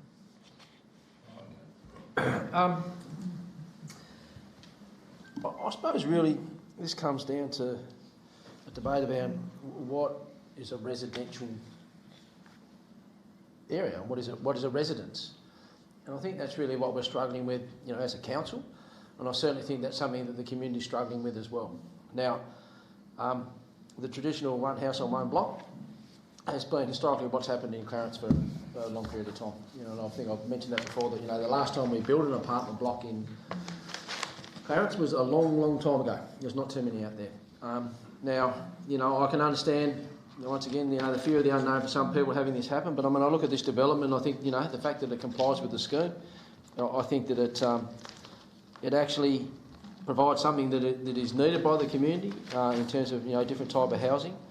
And it is a house, but just a different way of doing it. You know, so I mean, you know, is that something to fear, like we seem to, whether it's in this chamber or out there in the community? I'd like to think that we can mature a little bit in the debate about these sorts of things, because we're going to have to. Because it's inevitable that we want this to happen, because some of the environmental issues that we face and some of the logistical issues of supplying services to the community and dealing with the things that we provide as a council, it's inevitable that we, you know, don't have urban sprawl, and that we look at some of these solutions to the need for housing for people in our community.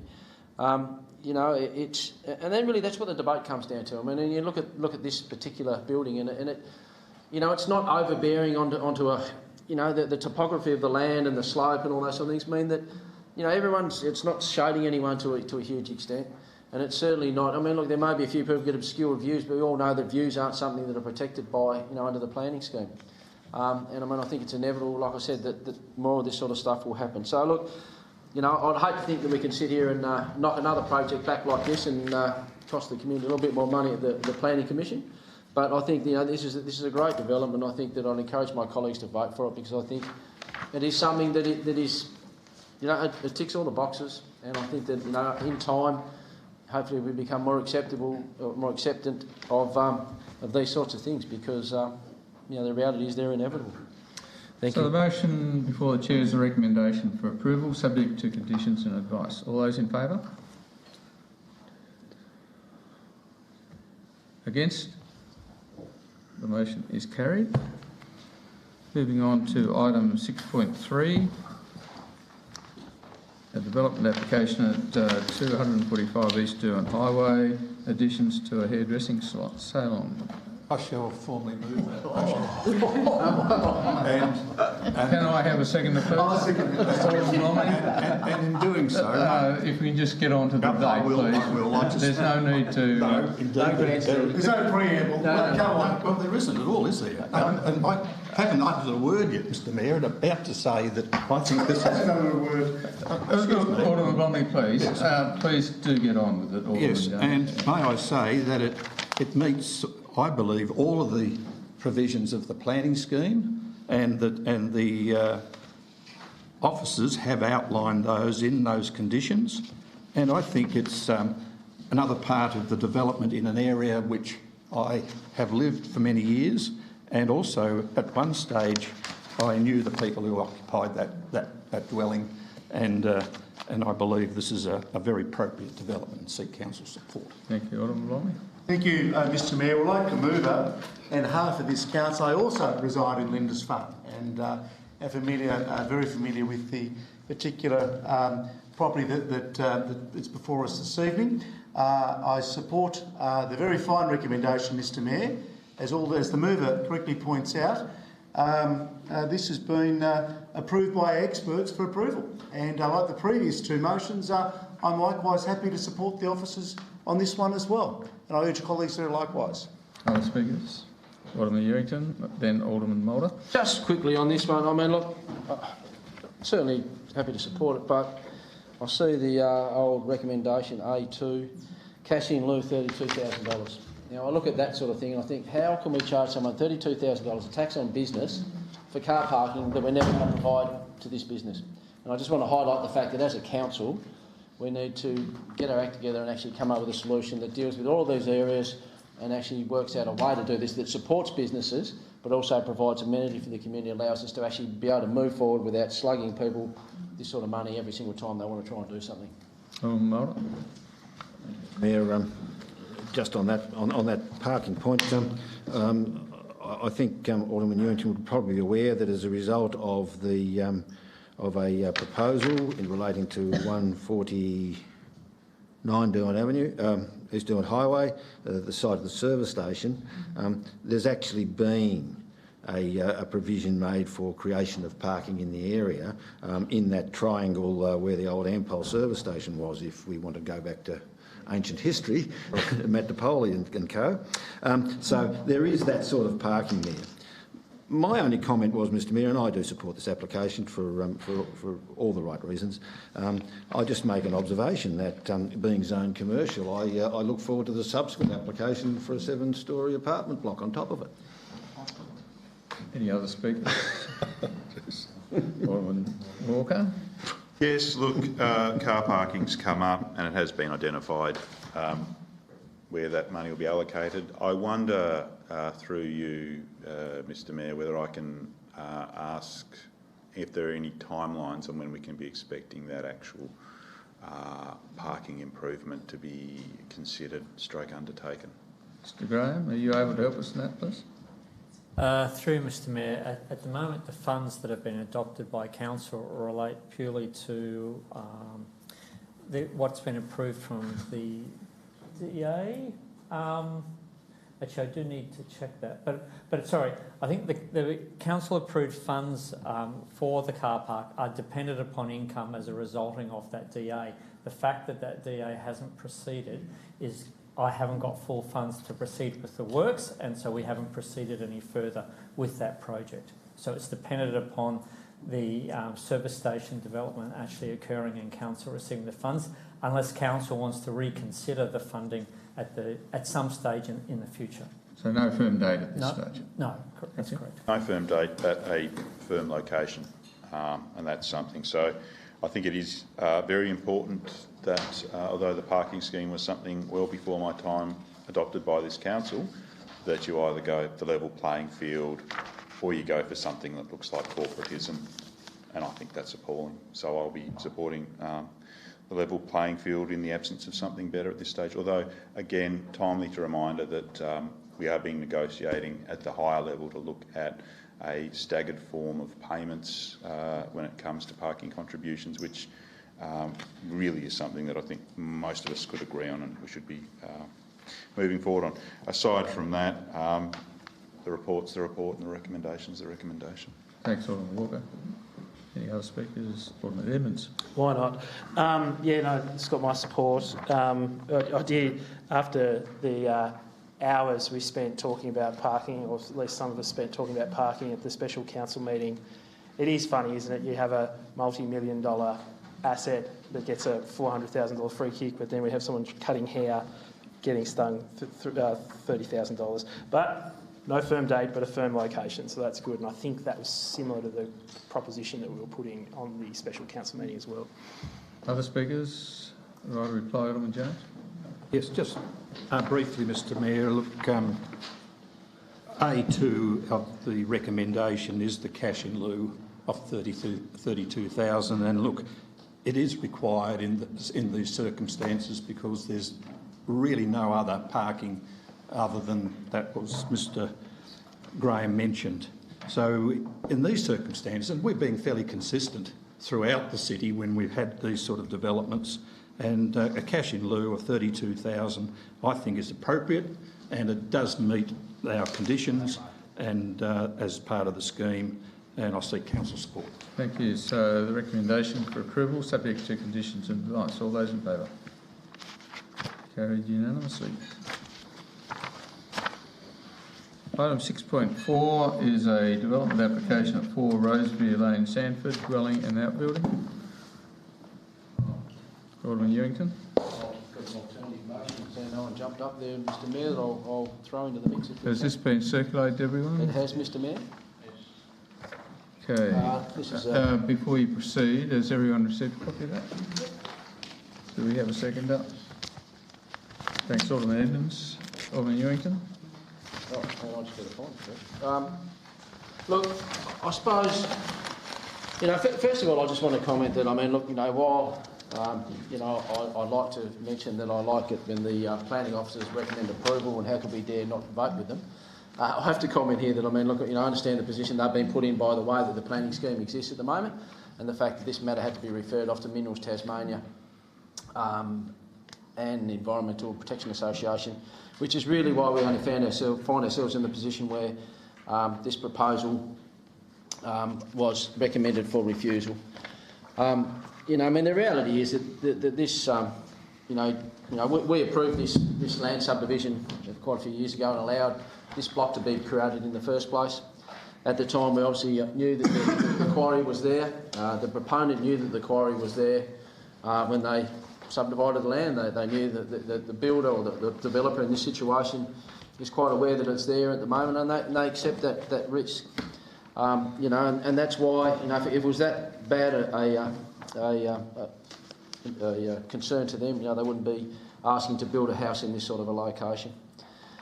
I mean, and when you look at some of the measures that they're going to take to mitigate any potential conflict between the user of the quarry and the residents, in terms of double glazing of windows, the orientation of the house away from the quarry, the fact that the quarry's got a rather quite a high wall or steep slope leading up to the residence, the new proposal to fence around the deck area to prevent any further dust or noise impacting on the residents.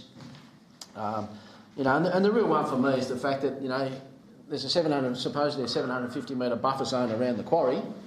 And I mean, those of us that went down there on Sunday saw that there's probably, 20 or 30 houses already within that buffer zone.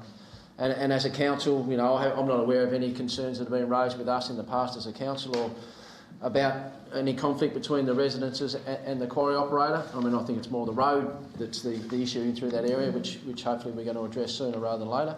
But in relation to the mix, I mean, the residents understand the quarry's there. They know that they can't stop it as long as the quarry operator, follows the guidelines that he's been given. And the residents accept that that's there. And I think it's quite clear to all of us that this is something that in good faith we should approve, with all due respect to our council staff who have recommended refusal.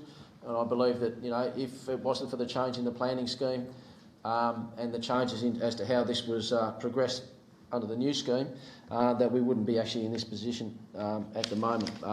But look, I think this is a sensible compromise.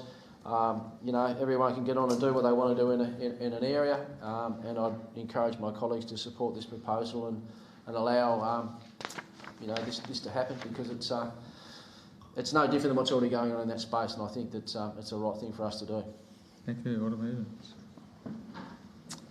Thank you. Yeah, agree with the alternative motion. I think it's passes the common sense test to approve this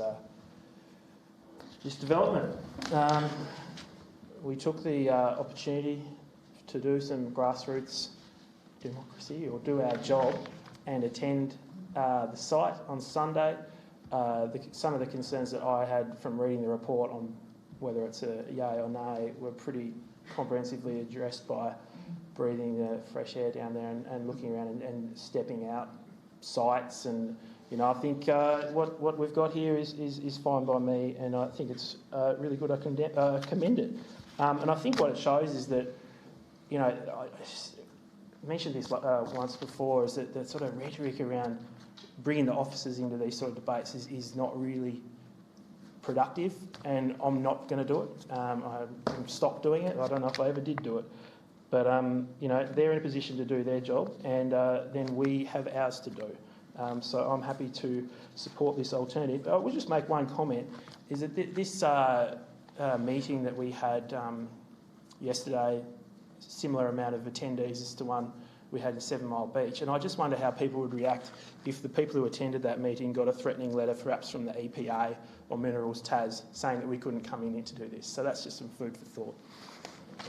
Another rhetorical question. Any other speakers? Alderman Kennedy. Yes, thank you, Mr Mayor. I'd just like to commend Alderman Newington for his alternate motion. Having visited the site with a number of my colleagues on Sunday, if I hadn't have seen the other properties that had been developed close by, I might have been a little alarmed by the report, but this just seems to be the most sensible and correct way to move forward, so I will be supporting the alternate recommendation. Thank you. Other speakers? Alderman Mulder. Well, thank you, Mr Mayor. Like several others, I've visited the property yesterday, and my first observation about standing on the hill and observing the panorama before me was, why on earth would you want to build a house here? Well, I can tell you why you want to build there. Because we actually zoned it residential. We actually zoned it to allow people to build houses there. If we didn't want them to build houses there, we might have zoned it something else. We might have zoned it a quarry effluxion zone or something, I don't know. But no, it's just so much common sense that this is a house. And the designs of the house, you know, are nothing short of just great for that location and that place. And the dust and the noise and everything. It's most interesting that the representative who causes the nuisance is arguing that the house shouldn't be built because of the nuisance that he causes. So, you know, that's the nature of the game. That's the nature of the planning scheme. But I'm just a little bit concerned about the advice that we get. We hear constantly the argument, the expert planners, the expert engineers, and now the expert planners can hide because they got advice from... Alderman Mulder, it's quite valid to take a different view without being critical of the view that we've been presented with, the people that made the alternative view. If you just bear that in mind, please. It's a bit hard to put an alternative view without that. Anyway. Well, yeah, it's not appropriate to criticise the officers for doing their job. I wasn't. I was talking about the contributions that have been made, talking about how the expert advisors on planning matters had taken lead from expert advisors outside to come up with a recommendation. So where are they in the pecking order? Suddenly Minerals Tas, and this is in the mind of my colleagues who are always on about expert advice, where are they in the pecking orders? Mineral Tas and the EPA are not to be taken too seriously or followed blindly. I beg your pardon? But hydrologists and engineers, as we have recently seen, are. So I'd just like to know what the pecking order of the advice. But I'll come to the main point of this. Advice is advice. It's not instructions, it's advice. Now that advice, right, is something that we must assess on its merits. We may not be engineers, hydrologists, experts in minerals or blasting or the environment, experts, but we have to take that advice, and there are two yardsticks you can use. You can either go through it with common sense, you can go through it with other evidence that hasn't been considered, and we can even ask for second opinions.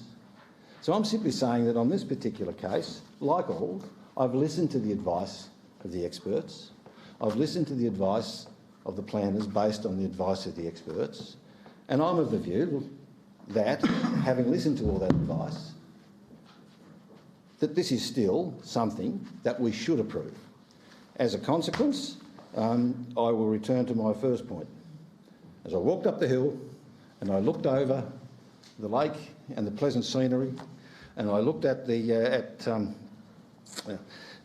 at that Lake Moresby, might I say, across the Tasman Highway, across the South Arm Highway, my only fundamental thing is, why wouldn't you build a house here? Other speakers? Alderman James. Thank you, Mr Mayor. On page 226, the officer's report, and I quote, "The dwelling is a single-storey dwelling set back 84 metres from the property frontage and sited at an elevation of 51 metres with a 20-metre setback from the rear boundary adjoining the quarry site."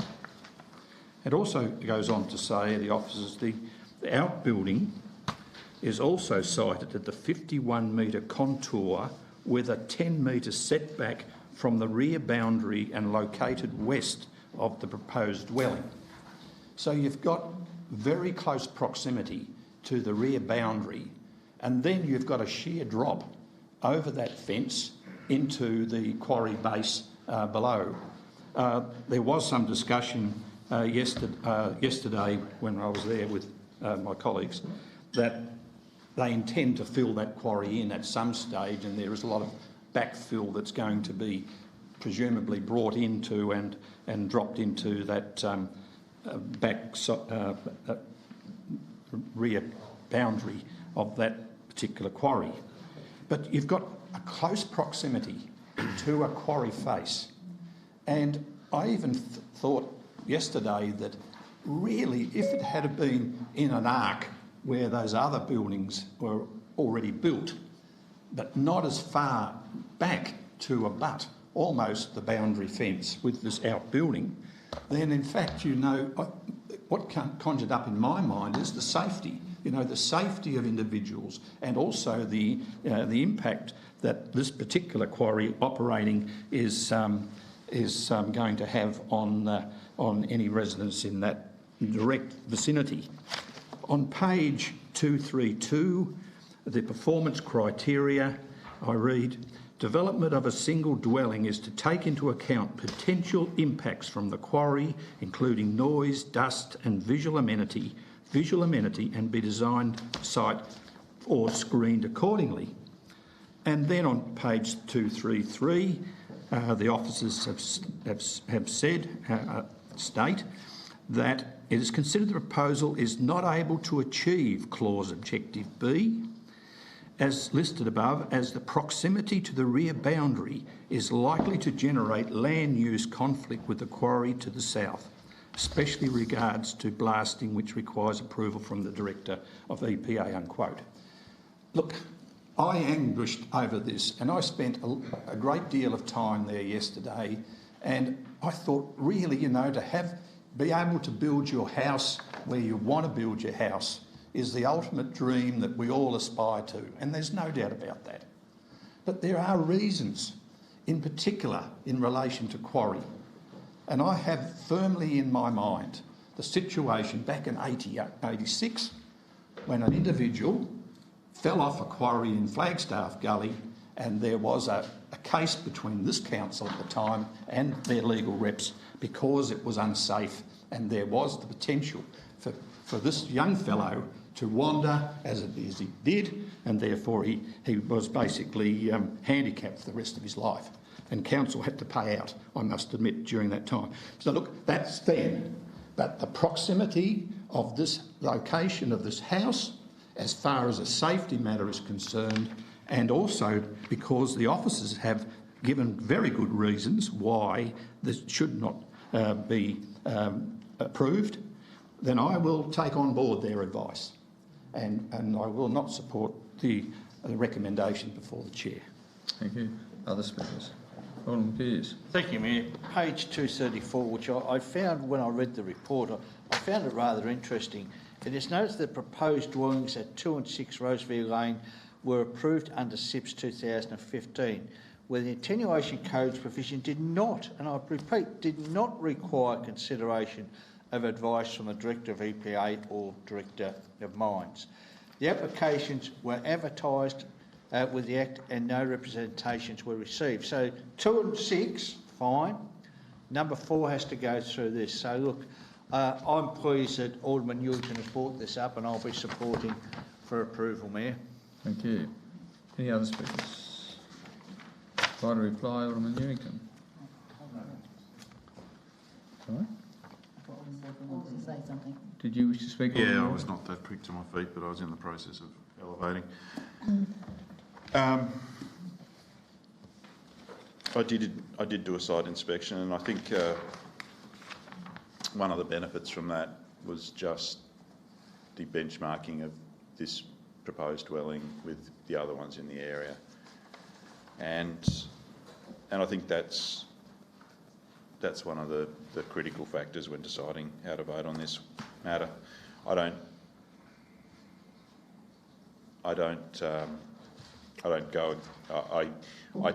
take advice received with gravity, and the EPA have provided that advice.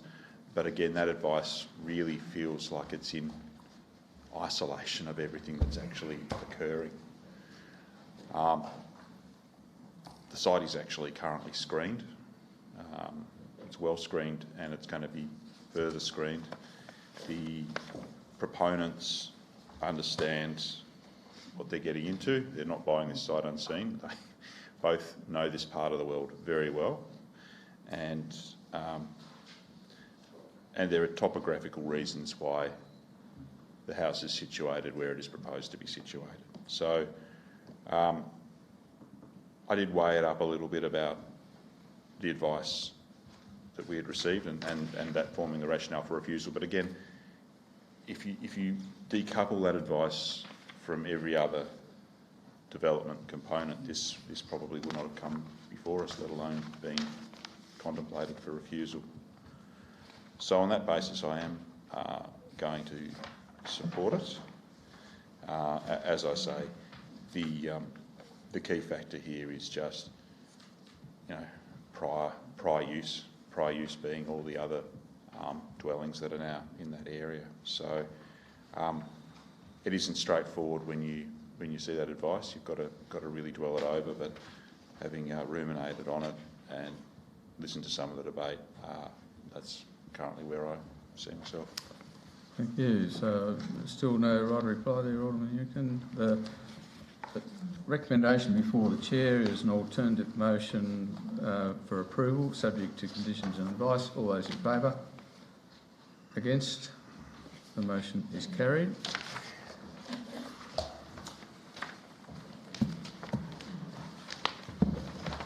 That concludes our business as a planning authority. So moving on, the next item on the agenda is 7.4, governance, 7.4.1, that Council receives the quarterly report for the 30th of September. Pardon me. Thanks, Alderman Edmonds. Seconded, Alderman Blomley. Wish to speak to it? Only to just reiterate the feedback we've given in workshops, that the standard of these publications is going through the roof. Thank you, Alderman Blomley. Thank you, Mr Mayor. I have a couple of questions, if I may, regarding the quarterly report, but I certainly agree with what Alderman Edmonds just said a moment ago. That is, firstly, page 23 under a people-friendly city, just understanding or an update on whether design, safety improvements and how a road are at. Maybe if Mr Graham could provide an answer to that, please. Through Mr Mayor, I'll have to take that one on notice and I'll provide Alderman with a reply. Thank you. Also, Mr Mayor, the Opossum Bay public toilet replacement on page 30. This is something that I was going to raise as a motion. I noticed nearly 3 years ago in this place and was assured it's going to happen. We're told here it's in progress and the planning is underway. Is there a sort of a date as to when we might expect the Opossum Bay public toilets to be replaced? Through Mr Mayor, no, there's no date at the moment. We're looking at going with a prefabricated option for this. So we're just going out to seek quotation from suppliers of that type of facility. I'll try and see if we can advise Alderman of a program for this project. Thank you. And finally, Mr Mayor, on page 55, probably through you to the CFO or the General Manager, I see employee costs are nearly $1 million down. That's not a bad thing, but I'm just wondering why that is. Is it just a case of timing, or are there a number of positions that have yet to be filled? Ms Coleman. Through you, Mr Mayor. Thank you very much for the question. Yes, it does look unusual, and there are a number of positions that haven't been filled yet, so it is primarily due to timing. Thank you, Mr Mayor. Thank you. Any other points on the quarterly report? In that case, I'll put the motion that we receive it. All those in favour? Carried unanimously. 7.4.2, Glamorgan Spring Bay Council, they have a request to amend the Southern Tasmanian Regional Land Use Strategy, and the recommendation is we do not oppose that request. I'll move in a second to thanks Alderman Newington, second Alderman Pears. Any discussion? Put the motion. All those in favour? Against? Carried. And I'll declare my interest and hand the chair to the Deputy Mayor. Thank you. Okay, 7.4.3 is a renewal of lease to the Hobart Model Aero Club. Do I have a mover? Thank you, Alderman Pearce. And a seconder? Thank you, Alderman Edmonds. Alderman Pearce? No, thank you. Right. No, Alderman Edmonds? Any other speakers? You don't get a right to reply then. There's no need for a right of reply if there's no other speakers. I'll put the motion. All in favour of renewing the lease? Carried unanimously. Are you?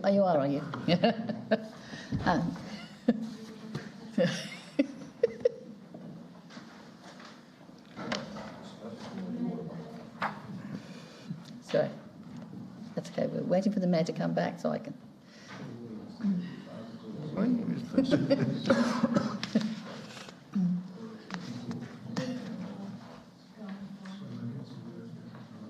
That's bloody peasy.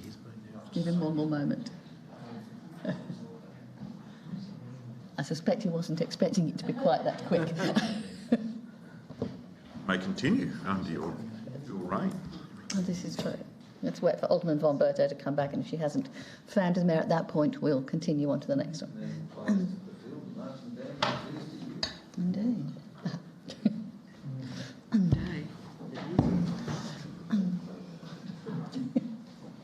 Wasn't a lot of discussion. Move on to the next item on the agenda, 7.4.4. Council approves 2 community support grants, one to One Community Together, the other to Tas Bike Collective. I'll move that, Mr Mayor. Thank you, Alderman von Berto. Second, Alderman Kennedy. Would you like to speak to it? Self-explanatory, very well presented. Thank you. No, thank you, Mr Mayor. Other speakers? Put the motion. All those in favour? Carried unanimously. Thank you.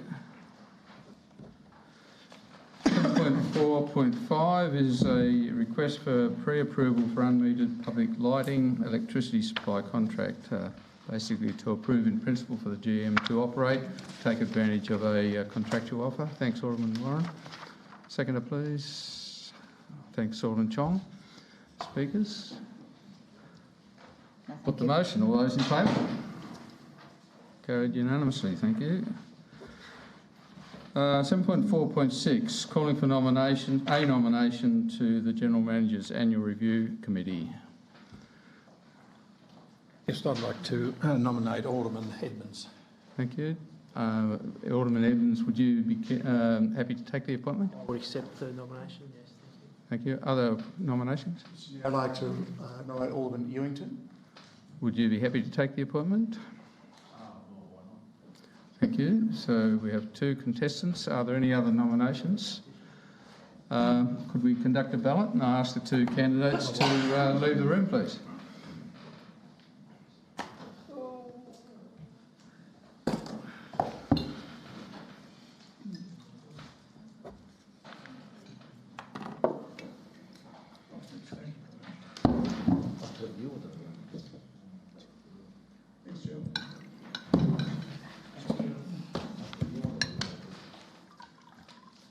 No informals tonight.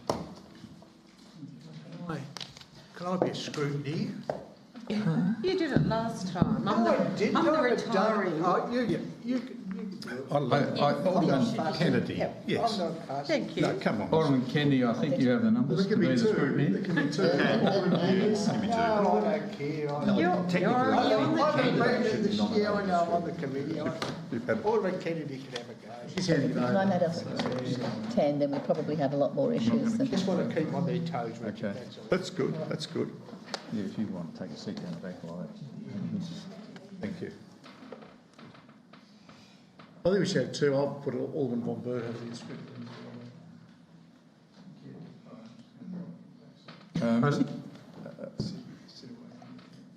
Mr. Lovell, would you care to come forward and be the counter of the votes on this occasion, please, since it involves the General Manager's Committee? Now, Ross, nothing up your sleeves. Yeah. No yellow bits of paper. And you do have Alderman Kennedy to scrutiny. Yes. Thank you.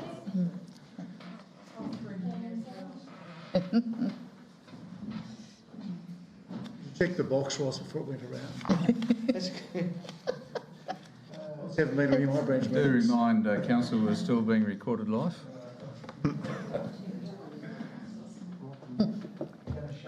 Probably yes, Wendy.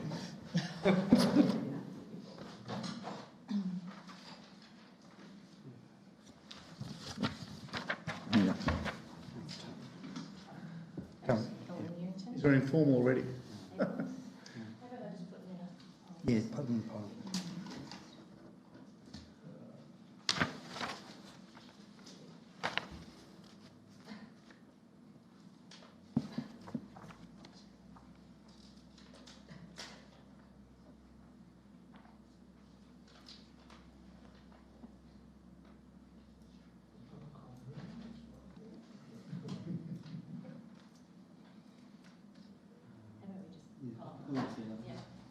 Put them in a pile and count them. Anticipation's killing us. Goodness. 10 slips of paper. Sheep stations. Tell me it's 5 all. No, I can't see.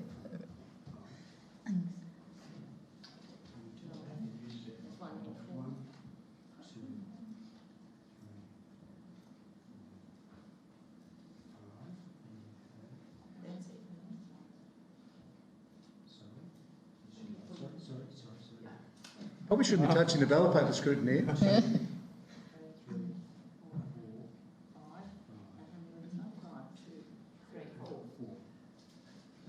So 5 for one informal. One informal. So, Alderman Edmonds. Okay, could we invite the candidates in, please?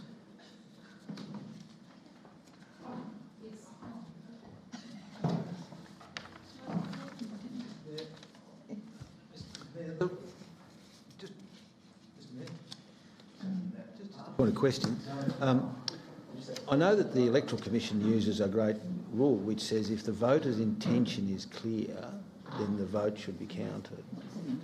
Where's the informal one? I don't think the intention is clear. Each candidate got number 1 beside them. The line. And then you needed the people who were standing.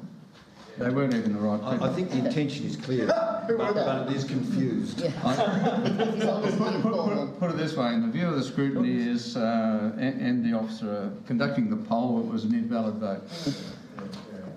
In which case, can I congratulate Alderman Edmonds for being elected? And as committee chair, can I say I look forward to working with you on the committee.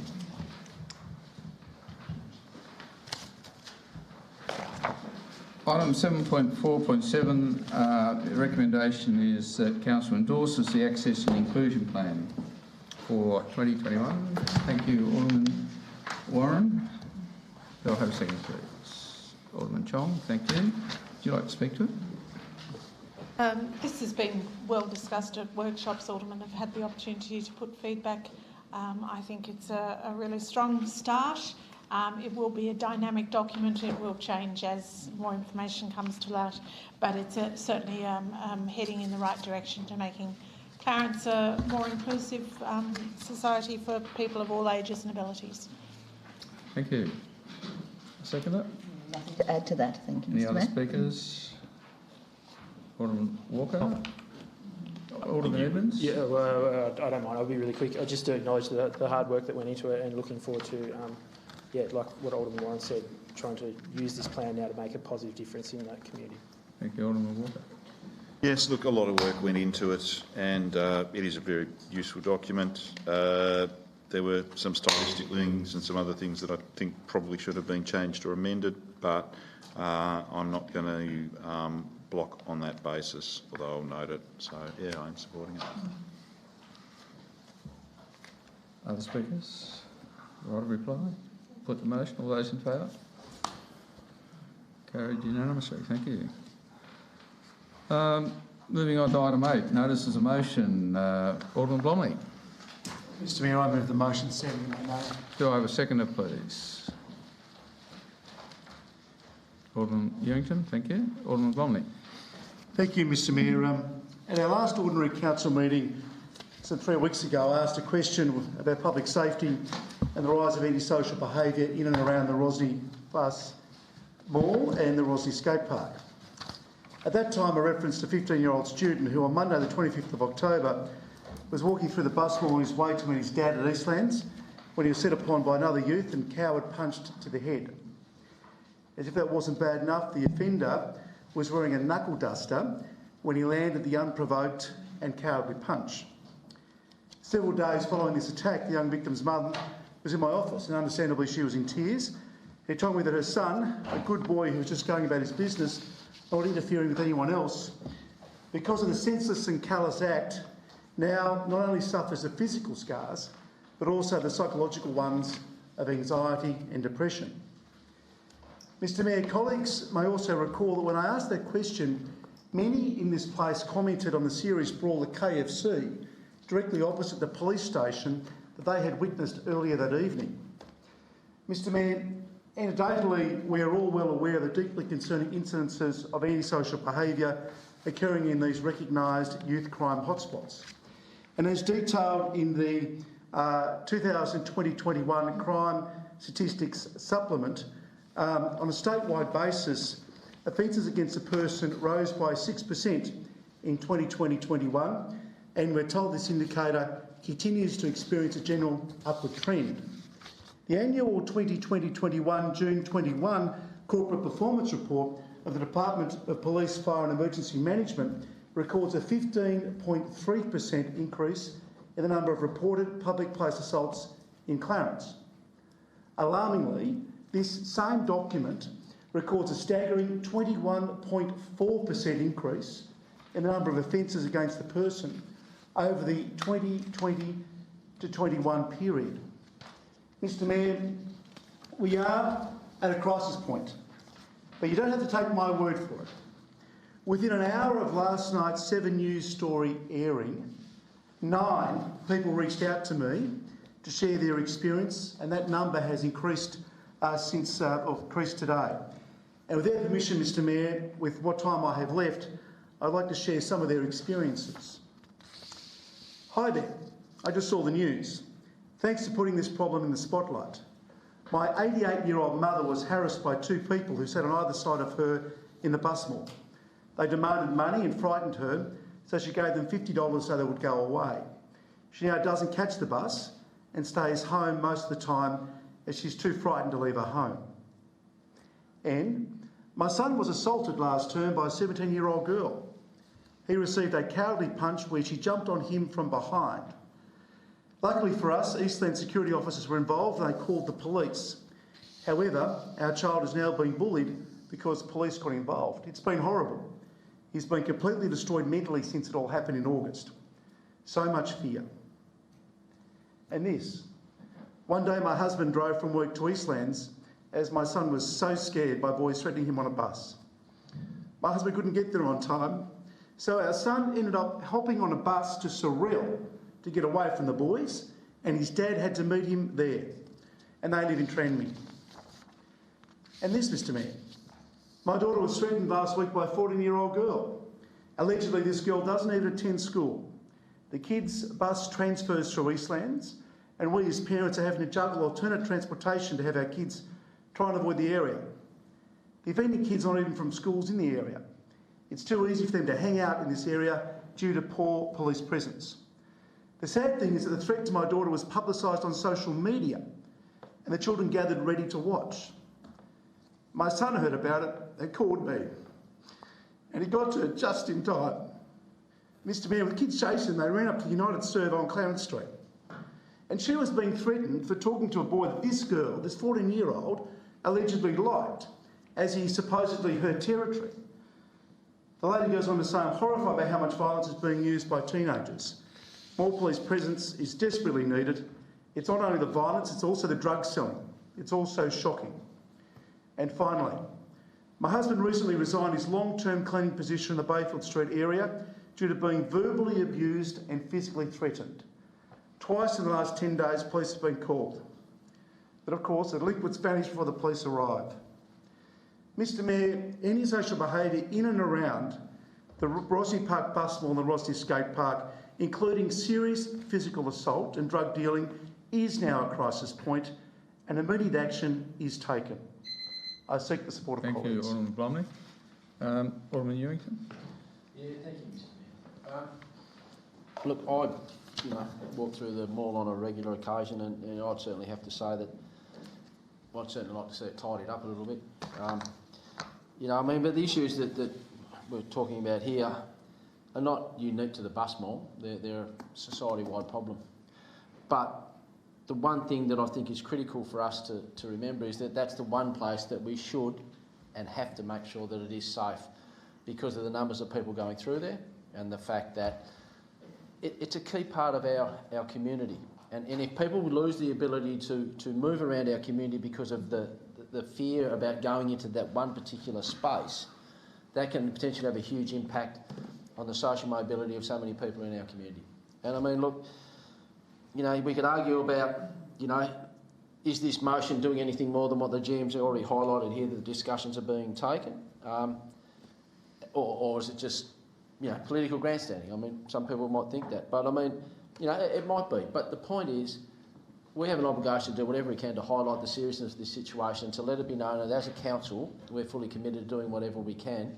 And I think on this issue, with some of the things that Alderman Bromley's highlighted tonight, that, you know, probably happen all the time that we never hear about, you know, I mean, that is disturbing to me. And I'd like to think that, that, you know, even if it's just by us standing here and saying, yeah, we support you in this and we'd like to see the police do a little bit more than what they're doing, well, I'm going to back that one 100%. I mean, you know, things start off at a low level, and if we sit back and allow things to get worse, you know, whether it's people sitting in the bus mall smoking, which I see all the time, I see, you know, continue seeing people lighting up cigarettes in the bus mall. You know, I mean, if we just let little things happen, they just grow and they grow and they grow. And I think it's about time that we drew a line in the sand and said this is not acceptable in our city. We're not going to tolerate this sort of behaviour.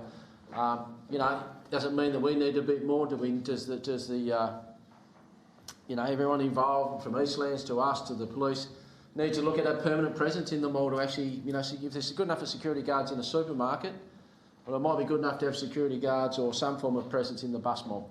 And I don't know what the answer is, but I certainly think we need to do a lot more than what we're currently doing, and I encourage my colleagues to at least recognise the problem, accept that we can do better, and hopefully, you know, if at worst, it just puts a bit of a rocket up some of the other people involved to make them realise it, and lets the community know that we do care about this situation, and we've got it on the radar. Well, I think that's certainly the least we can do. Thank you. Other speakers? Alderman Mulder and then Alderman Kennedy. Thank you, Mr Mayor. And the motion before us, it seems so sensible and so common sense, but I think it's based on a lamentable lack of understanding of policing and crime prevention, and also the separation of powers. No one condones this sort of behaviour. No one encourages it. No one wants to turn a blind eye to it. We're all aware of the consequences of it. Some of us have lots of experience in this particular area, but our experience doesn't make us any less inured to the consequences and the issues involved. But involving council in this kind of tough on crime panders, I think, to some very base instincts. The Rosny bus mall is not a crime hotspot, as the media would say. There aren't any statistics to suggest it is, and one or two incidents, right, of these sorts of people engaging it, and there's more than two, but I'm just saying that occasional incidents. It's not a crime wave, nor is it a threat to our general safety. By far the greatest risk of violence, and that's where a lot of the statistics are coming from about increasing violence, are in the home. And we don't plan 24-hour video surveillance of that. Our crime statistics show Tasmania has one of the lowest violent rates on record. Our youth crime generally has been falling for years, and our community safety perceptions are amongst the highest in the land. We cannot stop sensationalist reporting in the media mainstream, but we don't have to contribute to the hyperbole. This council calling for more police deployments in our shire is contrary to the separations of powers. The decisions of deployment are those for the Commissioner of Police alone. In 1898, council-controlled police forces were disbanded because of the corruption that arises when local politicians, pandering to sexual interest, employed police and told them what laws to enforce and whom to target. Calling for more police is also a staggering insult to the Liberal government, who over the 8 years of their tenure have increased police numbers by 27%, nearly 1,400 sworn officers. That's 392 per 100,000 compared to New South Wales, 263, and Victoria, 327, and they've been on a massive increasing program. We're still in front of them in terms of the numbers. In fact, in the latest budget reports, the Bellarive Division received an extra 3 officers this year, and there'll be a further 5 to join in 2023. And what would these extra police do? It is suggested we have more hotspots, patrols, and 24 monitoring of video cameras. Would this deter or prevent these sorts of altercations? Often with 14-year-olds who are struggling anger management issues. 3 weeks ago, several observed such an altercation on the way to the chamber. Within 2 minutes, the police were on the scene in numbers, but even their actual presence didn't prevent punches from being thrown. So this comes and goes. Yes, there's been an increase in antisocial behaviour by a cohort of people. This comes and goes. It's not evidence of a breakdown in our social structures. This is nothing compared to the early days in Lorraine, where the now respectable Mornington was known as the Blood Valley, and with shotguns, weekly firing of shotguns between warring factions in Takari Place were the norm.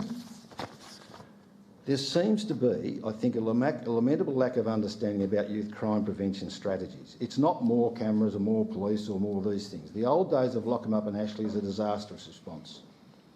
People go in and they come either as dangerous as young punks, and they come out either as broken people or highly educated in the art of robbery, burglary, drug dealing, and more significantly, the art of not getting caught.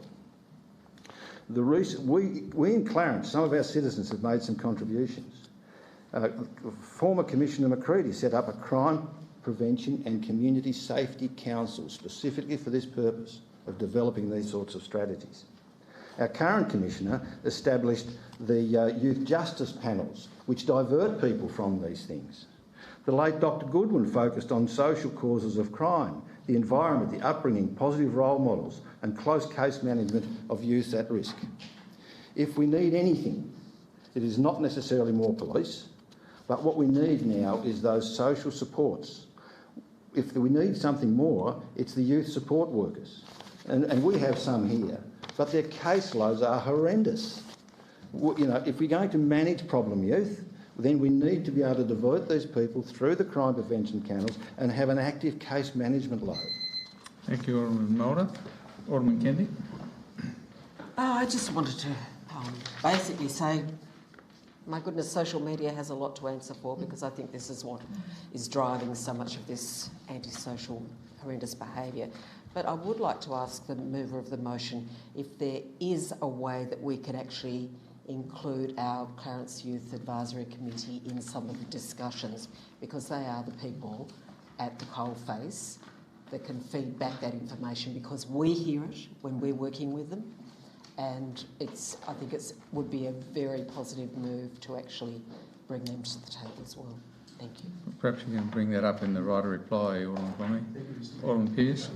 Thank you, Mayor. Look, I'm not going to support the motion as is, even though I don't mind it being brought up, because I have got an alternative motion. If this one goes down, it may not, I don't know, but what I'd like to do, and I've spoken to the Mayor and General Manager tonight, I'd rather do this. This council authorises the General Manager as a matter of urgency to organise a meeting with a representative from the Police Department to bring Aldermen, to brief Aldermen on crime in Clarence. Now, we know this is a hot spot, because I do agree with Alderman Bromley there. I think the mall is bad, but I'd rather get a briefing from the police to show what's going on, instead of making like decisions saying including real-time monitoring of CCTV cameras in the mall. How do I know the police have got time for that? I don't. I'd rather them come and brief us, and then we look at what we can do, what they can do, and do something together. If Alderman Bromley wants to bring another motion after that, look, I'm fine with that. But I really would like all of us to know what is actually going on with crime in Clarence before we support a motion like this. Other speakers? Alderman Warren. Thank you, Mr Mayor, and I do commend Alderman Blomley for bringing this motion and highlighting this issue, and for sharing those very distressing stories, and I'm sure we all have examples of those. This is a complex problem and it needs a complex solution, not a simple solution. I do note the General Manager's comments, which I'll read for those people who are not holding the agenda in front of them. Council is aware of antisocial behaviour occurring in the Rosny Park area. We have and are working with Tasmania Police, Rosny College and other interested organisations to address these issues. Once we have collected sufficient information to identify the cover and nature of the problems, we will be in a position early next year to present options to address them. So I did raise this at the briefing on Friday and asked Alderman Blomley if he would consider delaying this motion until we have all the information and can make an informed decision. In the absence of an agreement to that, I'd be more inclined to support the motion foreshadowed by Alderman Pearce, where we do seek to inform ourselves. We know that tough on crime doesn't work. We know that it either shifts, if we have increased police presence, it either shifts the problem somewhere else. We know that harsh penalties don't work because your average 14-year-old child who is cross for whatever reason or using drugs or alcohol doesn't stop and think, oh gosh, I could get a penalty if I hit this person that I really hate. They don't think that way. So it's not going to give us the solution that we want. So, I mean, what we want is we want Clarence to be safe and for people to be able to use the mall and the surrounding streets in confidence. But I don't think this is the way to go about that. So I'm all for talking more to the police and finding out that these conversations are already ongoing. We need to know what's happening and take their expert opinion. We're all very fond of taking advice from the experts, and I would feel really uncomfortable telling the police what they should be doing. So I think it's an important issue, but I find that this is not the right solution to get us anywhere. Other speakers? Alderman James. Thank you, Mr Mayor. Yes, Alderman Warren has really hit the nail on the head here, because the actual comments by the General Manager are quite, well, pertinent because action is underway. It's being followed through and currently working with Tasmania Police, Rosny College and other organisations to address the issues. And that would go most of the way as with respect to Part C of the motion, which investigates opportunities to collaborate with Tasmania Police to deliver youth crime, although it specifically refers to youth crime, but that I think is really the intent of the motion anyway. So what's happening at the moment is underway, and of course we would look forward to having some sort of feedback in relation to the discussions that the GM has with Tasmania Police. The other point I want to make is in relation to Part B. I'm a little bit concerned that we are being seen to wave the big stick here and being a sort of de facto extension of the long arm of the law. Now, I say that because we are calling for increased police resourcing, okay, to provide heightened presence and visibility. Now, that is really strong stuff. And therefore the council is basically, if this motion gets up, is basically being seen as sort of driving this particular process, and therefore being seen as to be a quasi sort of extension of the law to maintain law and order within the city. I understand the intent of this, but I think let's just wait till we have some more information from the General Manager and have the information that we can then make some informed decision in relation to where we go with this. In conclusion, I know and have heard and basically have understood that the skate park that this council paid, and we know that it was a great decision at the time, and there has been some antisocial behaviour up there, and at the time I think we did, Mr Mayor, and you correct me if I'm wrong here, that that Rosny College and Council did instigate camera in that vicinity to be able to obviously monitor and so on. So look, let's at this stage, you know, Alderman Blomley is raising these concerns because he's obviously had first-hand information. But my suggestion to him, and perhaps he may acknowledge in his right of reply, that perhaps we let the General Manager undertake this work that he's currently involved with, and then at the end of that particular process we can sit down and look at options. Thank you. Other speakers? Alderman Walker? So, look, the night is not young. If you distill this motion to its essence, it is basically advocacy and raising awareness, and I get told time and time again that is one of the core things Council does. I see it writ large in the strategic plan, I see it in the budget document, I see it in the quarterly reports.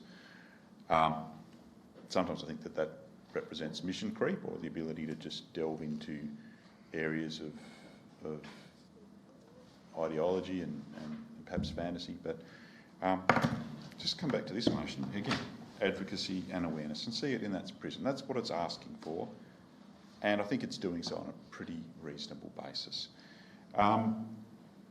I did note some commentary around where most acts of violence might occur.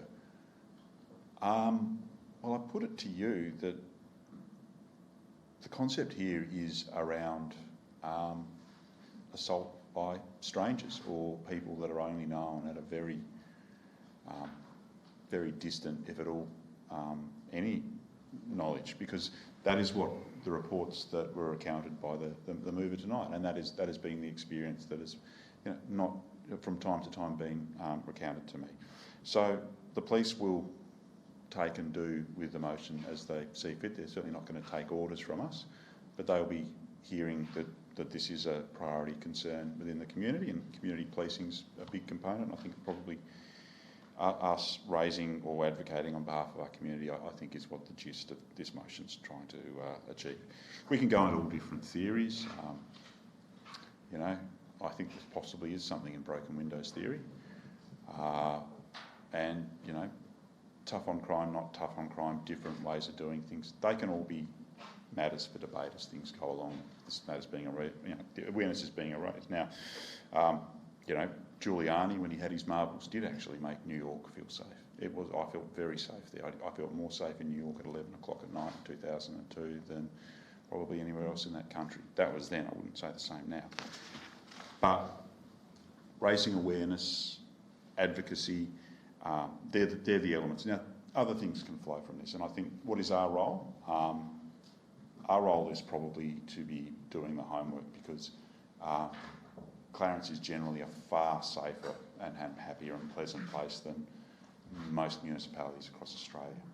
So we have the opportunity to look and find out, are there initiatives or strategies conducted by municipalities across the country, and perhaps even New Zealand or elsewhere, where some changes in design or other things or other council involvement has made a difference, and that I think is our role. This is about advocacy and awareness, and I haven't heard any arguments tonight on why we shouldn't be raising issues as pertains in this motion tonight, so I will be supporting it. Sorry, Alderman Edmonds, I think you are next. No worries. Thank you for the floor, and appreciate the motion. And it was brought up that there was an incident prior to a council workshop not that long ago, and yes, it was. I was one of the people who witnessed it, and yeah, I think the police were basically already there as it broke out. It doesn't mean it's a nice situation to witness and indeed be a part of. And I did do some reflecting on my own personal experiences in places where there are people wanting to throw down outside Blockbuster when you're just getting a video with your friend, and how that felt as a teenager. So I do really, with those deputations that were forwarded to Alderman Blomley, really hear what people are saying there, because when you don't feel safe in a public space, it's an awful feeling. It's a bit easier when you're a bit bigger and bit older. But I do have a question, if you do, because we're all talking about being informed, and I made an attempt to speak to the Police Association today. Unfortunately, a bit like everything, getting advice late-ish on a Monday for a Monday night meeting didn't come through. I just wondered if, in the summary, if there was any engagement with the front line, so to speak, rather than the top brass.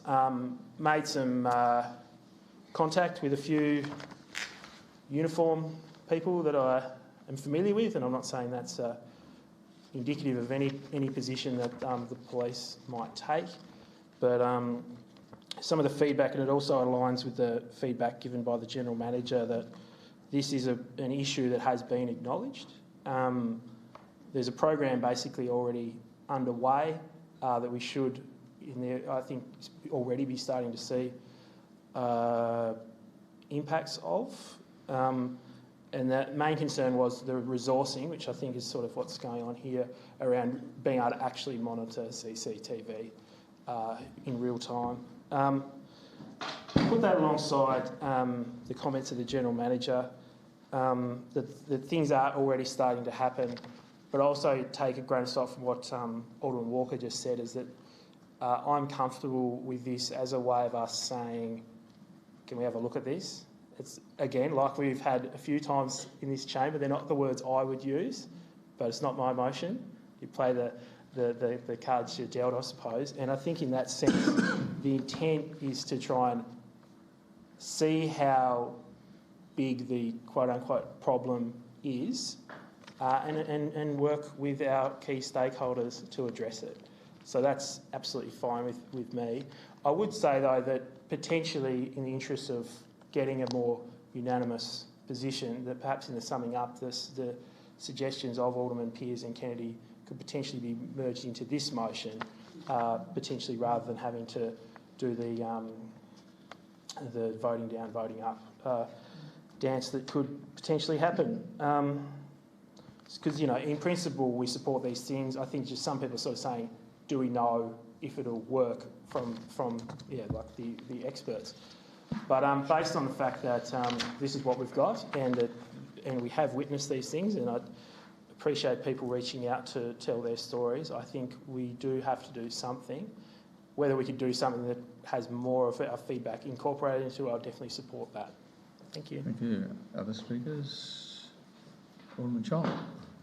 Thank you, Mr Mayor. Very briefly. Look, I will support the motion.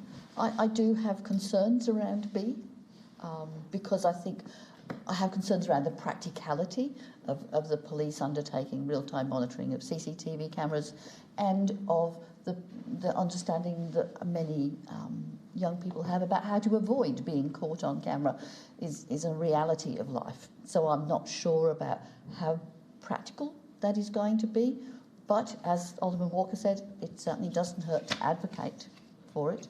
Whether it happens will in essence be up to the police department with what happens.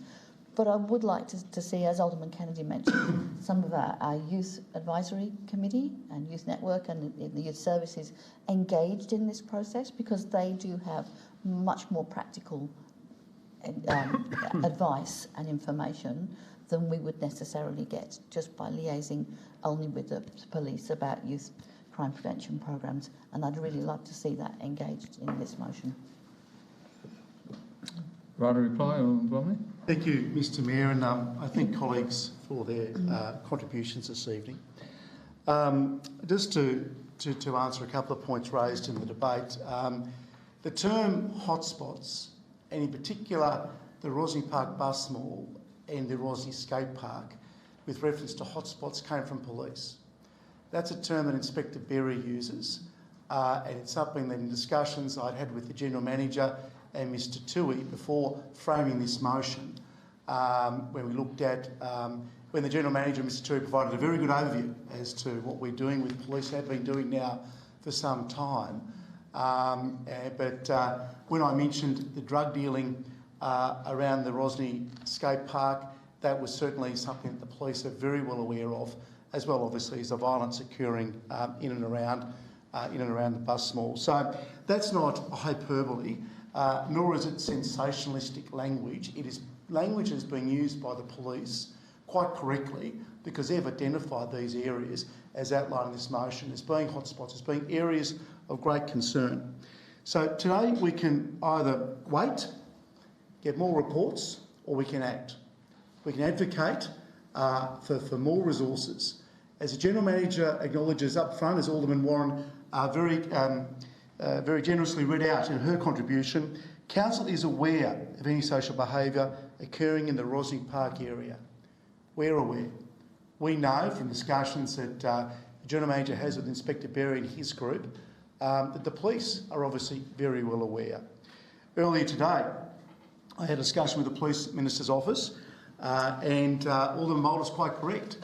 There is a number of officers, in fact 6 officers, that will be deployed to this area as of next year.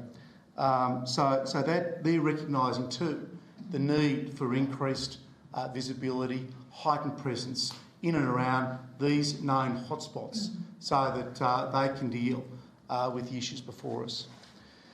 With regards to YNAG and their involvement, absolutely support that. And I'd suggest that Part C of the motion covers off on that, with Council investigating opportunities through all our networks and avenues, all our different groups. And I know the General Manager taking that down when Alderman Kennedy made her contribution. I fully support that. I think that, and Alderman Chong is quite right, they are at the front line and are there to provide us with that information. So fully supportive of Alderman Kennedy's suggestion there, and I thank her for that. Mr Mayor, tonight we have an opportunity to ensure that what happened to that 15-year-old boy 3 weeks ago possibly doesn't happen again. And if nothing else, surely that's worthwhile advocating to government for A, B and C as outlined in this motion. I commend the motion and seek your support. Thank you. So the motion is as presented by Alderman Blomley. All those in favour? Against? The motion is carried. Alderman Walker. Yeah, thank you, Your Worship. Time is getting away from us. I have listed in this motion, actually I'll probably, do I need to seek a seconder before? Look, it would be good. Thank you. I take Alderman Kennedy. Thank you.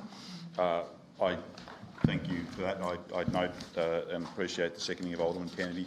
I also note the reflexes were almost quite as quick of the current Deputy Chair of Tracks and Trails and the former Chair and... Sorry? Well, I was going to, but... let's not get distracted. Time is late, as you pointed out. His intent to also go in that place. So it's great to have greyhounds, tracks and trails all behind this. It's really good. Look, the essence of this was we know where we were throughout the course of this year, how the review process of the Act was more problematic than it should be, and one of those reasons I think is that the voice of the 10,000 odd registered dogs in Clarence hasn't been really involved at sort of the council committees levels, and 10,000 dogs is a lot more than I suspect the number of horses that are involved, but the voices of those user groups are merited and warranted on Tracks and Trails, but I also believe that the voice of dog walkers should be there too. And I think that this will actually allow for increased collaboration between different users and hopefully organically find ways to sort of optimise and troubleshoot. So the reasons are listed in the explanatory notes. I won't take the full amount of time. I do seek your support. I do think that this is in the interest of us as elected representatives for processes moving forward when it comes to things related to dogs. I think it's in the community interest and I think it improves collaboration. I do seek your support. Thank you. Alderman Kennedy. Nothing more from me, Mr Mayor. Alderman Walker, I think, covered everything very succinctly, and I commend this very sensible and positive motion. Thank you. Other speakers?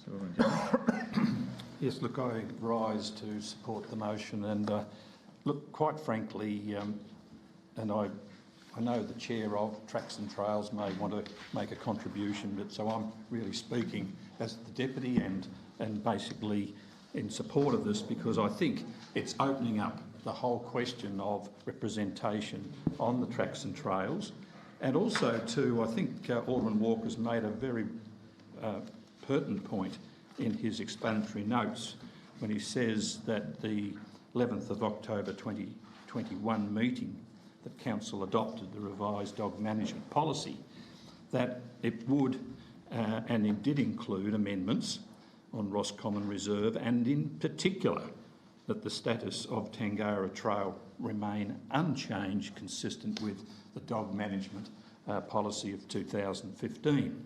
So we do have representation of Tangara, and they are quite a voice. I think the former member of Tracks and Trails, Alderman Kennedy, and even the chair would agree that they are very prominent in their comments and so on. So this really just ties up loose ends, and I think that having their contribution makes this particular committee really sort of at the level of where we got consultation and contributions from all these different community groups, and of course it ties up the loose end in relation to the dog, and I used the word Clarence Dog Owners Group, which have expressed, or did express and still express interest with respect to advice on where dogs can be exercised. And this sort of dovetails, Mr Mayor, in relation to the appointment of that person or persons to the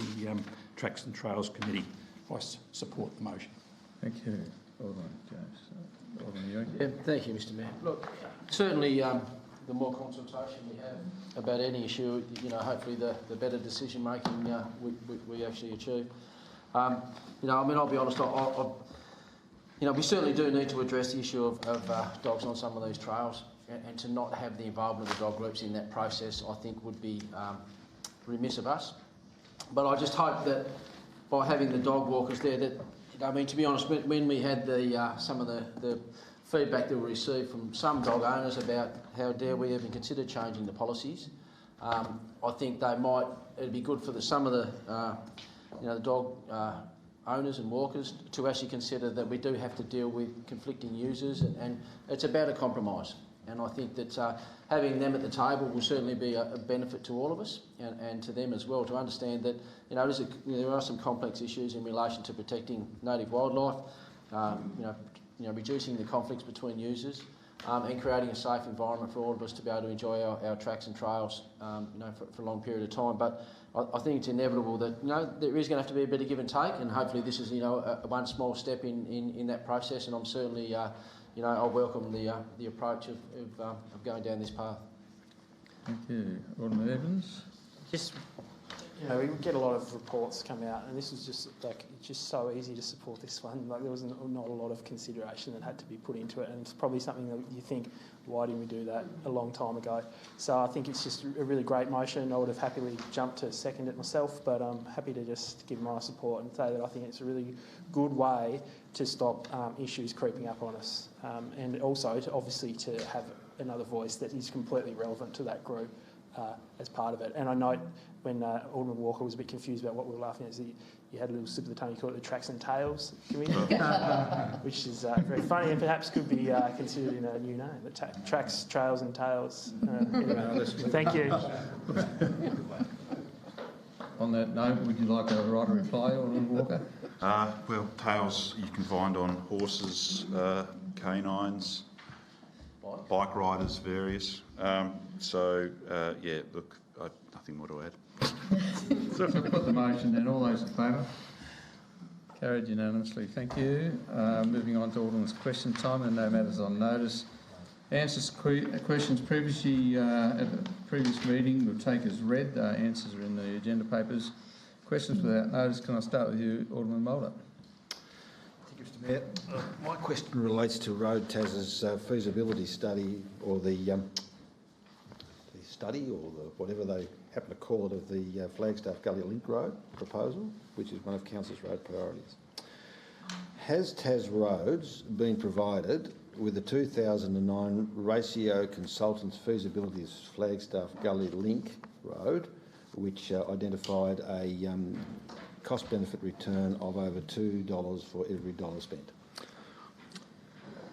Mr Graham, are you able to help us with that? Through Mr Mayor, we certainly did provide DSG with copies of reports and related to it, but whether it's that specific one, I'm not sure, but I'll follow through and find out. It might be worth reminding them that it existed. Yeah, thanks. The retable. I mean, it was a council report, yeah. And I must say I had some discussions earlier with the Did you have a manager, second question, and I had to lend it to him. Yes, what did he do with my copy I gave him? Alderman Kennedy? Nothing from me tonight, thank you. Alderman Walker? Alderman Pearce? Alderman Blomley? Mr Mayor, yes, I have two questions. The first one is in two parts. Since election of this council in October 2018, can you please tell us the costs incurred by ratepayers to fund appeals to the Resource Management Planning Appeal Tribunal, where the council has taken a contrary view to the professional advice of officers? And the second part of that is, what has been the rate of success of these appeals? I'm happy for this to be taken on notice. Well, I think we will take it on notice. Thank you. Yeah, a bit of research required there. Excellent. And the second question is regarding the draft metro plan that's referenced in the quarterly report. And in light of the recently tabled Legislative Council Select Committee's final report on the Greater Hobart traffic congestion that you, Mr Mayor, and Alderman Edmonds both made submissions to, are you aware of any plans to implement a park and ride facility in our city? I might, GM, Mr Graham. Through Mr Mayor, we certainly have been advised by DSG they're interested in the park and ride facility on the east side of Pass Road, South Arm Road.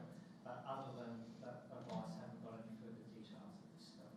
But Thank you. Certainly inform Alderman when I receive more advice. We've certainly advocated strongly for park and ride at 3 locations in the city of Clarence, and hopefully one of these days we'll see some action in that space. Alderman Evans. Thanks very much. I was wondering if we could get a summary presented to Alderman in perhaps our weekly briefing report on the quantum of our cash in lieu reserves and the allocation region by region. Certainly. Take that one on notice. Thank you. And the other question involves childcare. I had it's anecdotal at this stage, but a parent in Howrah who was essentially saying they couldn't work because they couldn't get into after-school care place. I just wondered, with what we're involved in, and obviously the feedback is really good, whether we have criteria or it's first in, best dressed, or just to get a better understanding, perhaps again, if we do it in a weekly briefing report or even a workshop at some stage, just to get our heads around exactly how that works, because I'm finding that the feedback was, it's great, we just can't get into it, and now we're stuck, and one person apparently is quitting their job. So. Mr Tilley, perhaps a briefing note in the weekly briefing report? Through you, yes. Thank you very much. Thank you very much. Alderman Bomberto. Thanks, Mr Mayor. My first question is in 2 parts. How much funding has Council invested in the maintenance and capital upgrade of the Alma's Activities Centre since it was purchased by Council in 1976? And so I don't know whether you want to... I have to take that on notice. Okay. And the second one is, how much has been expended to date to prepare for the tender that we're looking at later in the council agenda, including the completion of the architectural plans and drawings in consultation with the committee and council staff? And my second question is, how long has the lease between council and Hobart FM 96.1 been in existence? When does the current iteration end, and how much is it per annum? Thank you. We'll take all those on notice. Thank you. Alderman James. Thank you very much, Mr Mayor. My question through you to Mr Graham. Mr Graham, you advised me in an answer in relation to Surf Road, and I quote, Surf Road is now at a stage of requiring a complete reconstruction and the need to manage stormwater and consider pedestrian access. And you're also saying that there's proposed funding in the 22-23 budget. To what extent has design work been undertaken in relation to the reconstruction of Surf Road? And is there a monetary value that you've actually dropped onto that in part of the works program? Through you, Mr Mayor, no design works is underway at present. Our designers are underway with this year's capital program. We're involved in pre-budget planning at present to get an understanding of concept designs, dollars that we can present for the 22-23 budget consideration. My second question is in relation to the structure plan at 7 Mile Beach. Is Mr Lovell able to advise council as to whether consultants have been appointed yet, and also provide, and have they, or have terms of reference been finalised in relation to the structure plan proposed? Through you, Mr Mayor, the brief has been, the final draft has been prepared. Council's corporate lawyer is reviewing it at the moment, so we hope to finalise it within the next few days, and it'll be advertised with the expressions of interests within, we expect, the next 2 weeks, and that will enable, our plan is for the work to be completed before the end of the financial year, probably in May is the target, but to some extent that the final date will depend on the selected consultant and what their time frames were. Perhaps they can do it sooner, perhaps later. Alderman Warren. Thank you, Mr Mayor. I have 2 questions. The first one is, could we please have an update on the parking situation in Bellreeve following the introduction of the ferry surface? Anecdotally, I'm hearing that people who work in that area are unable to get all-day parking because of the ferry commuters. Can somebody provide an update on that, please? Through Mr Mayor, I'll take that one on notice and advise all of them. Thank you. And my second question is, does council have a wildlife policy to determine dealing with, particularly on road where there are hotspots and danger of wildlife roadkill? In terms of, do we do signage, what other strategies might we implement? Do we have such a strategy? Mr Graham, probably your court. Through Mr Mayor, we don't have a strategy. We actually did an investigation several months ago on that in terms of inquiring with other councils and current research, and found that the signage information, because there was a university study, a TAS study undertaken as well, and the signage showed no signs of improvement. But we do undertake individual assessment as each inquiry comes on that matter to council. That brings us to the close of the open session of council, so if we could thank those online that have stayed with us and close the feed.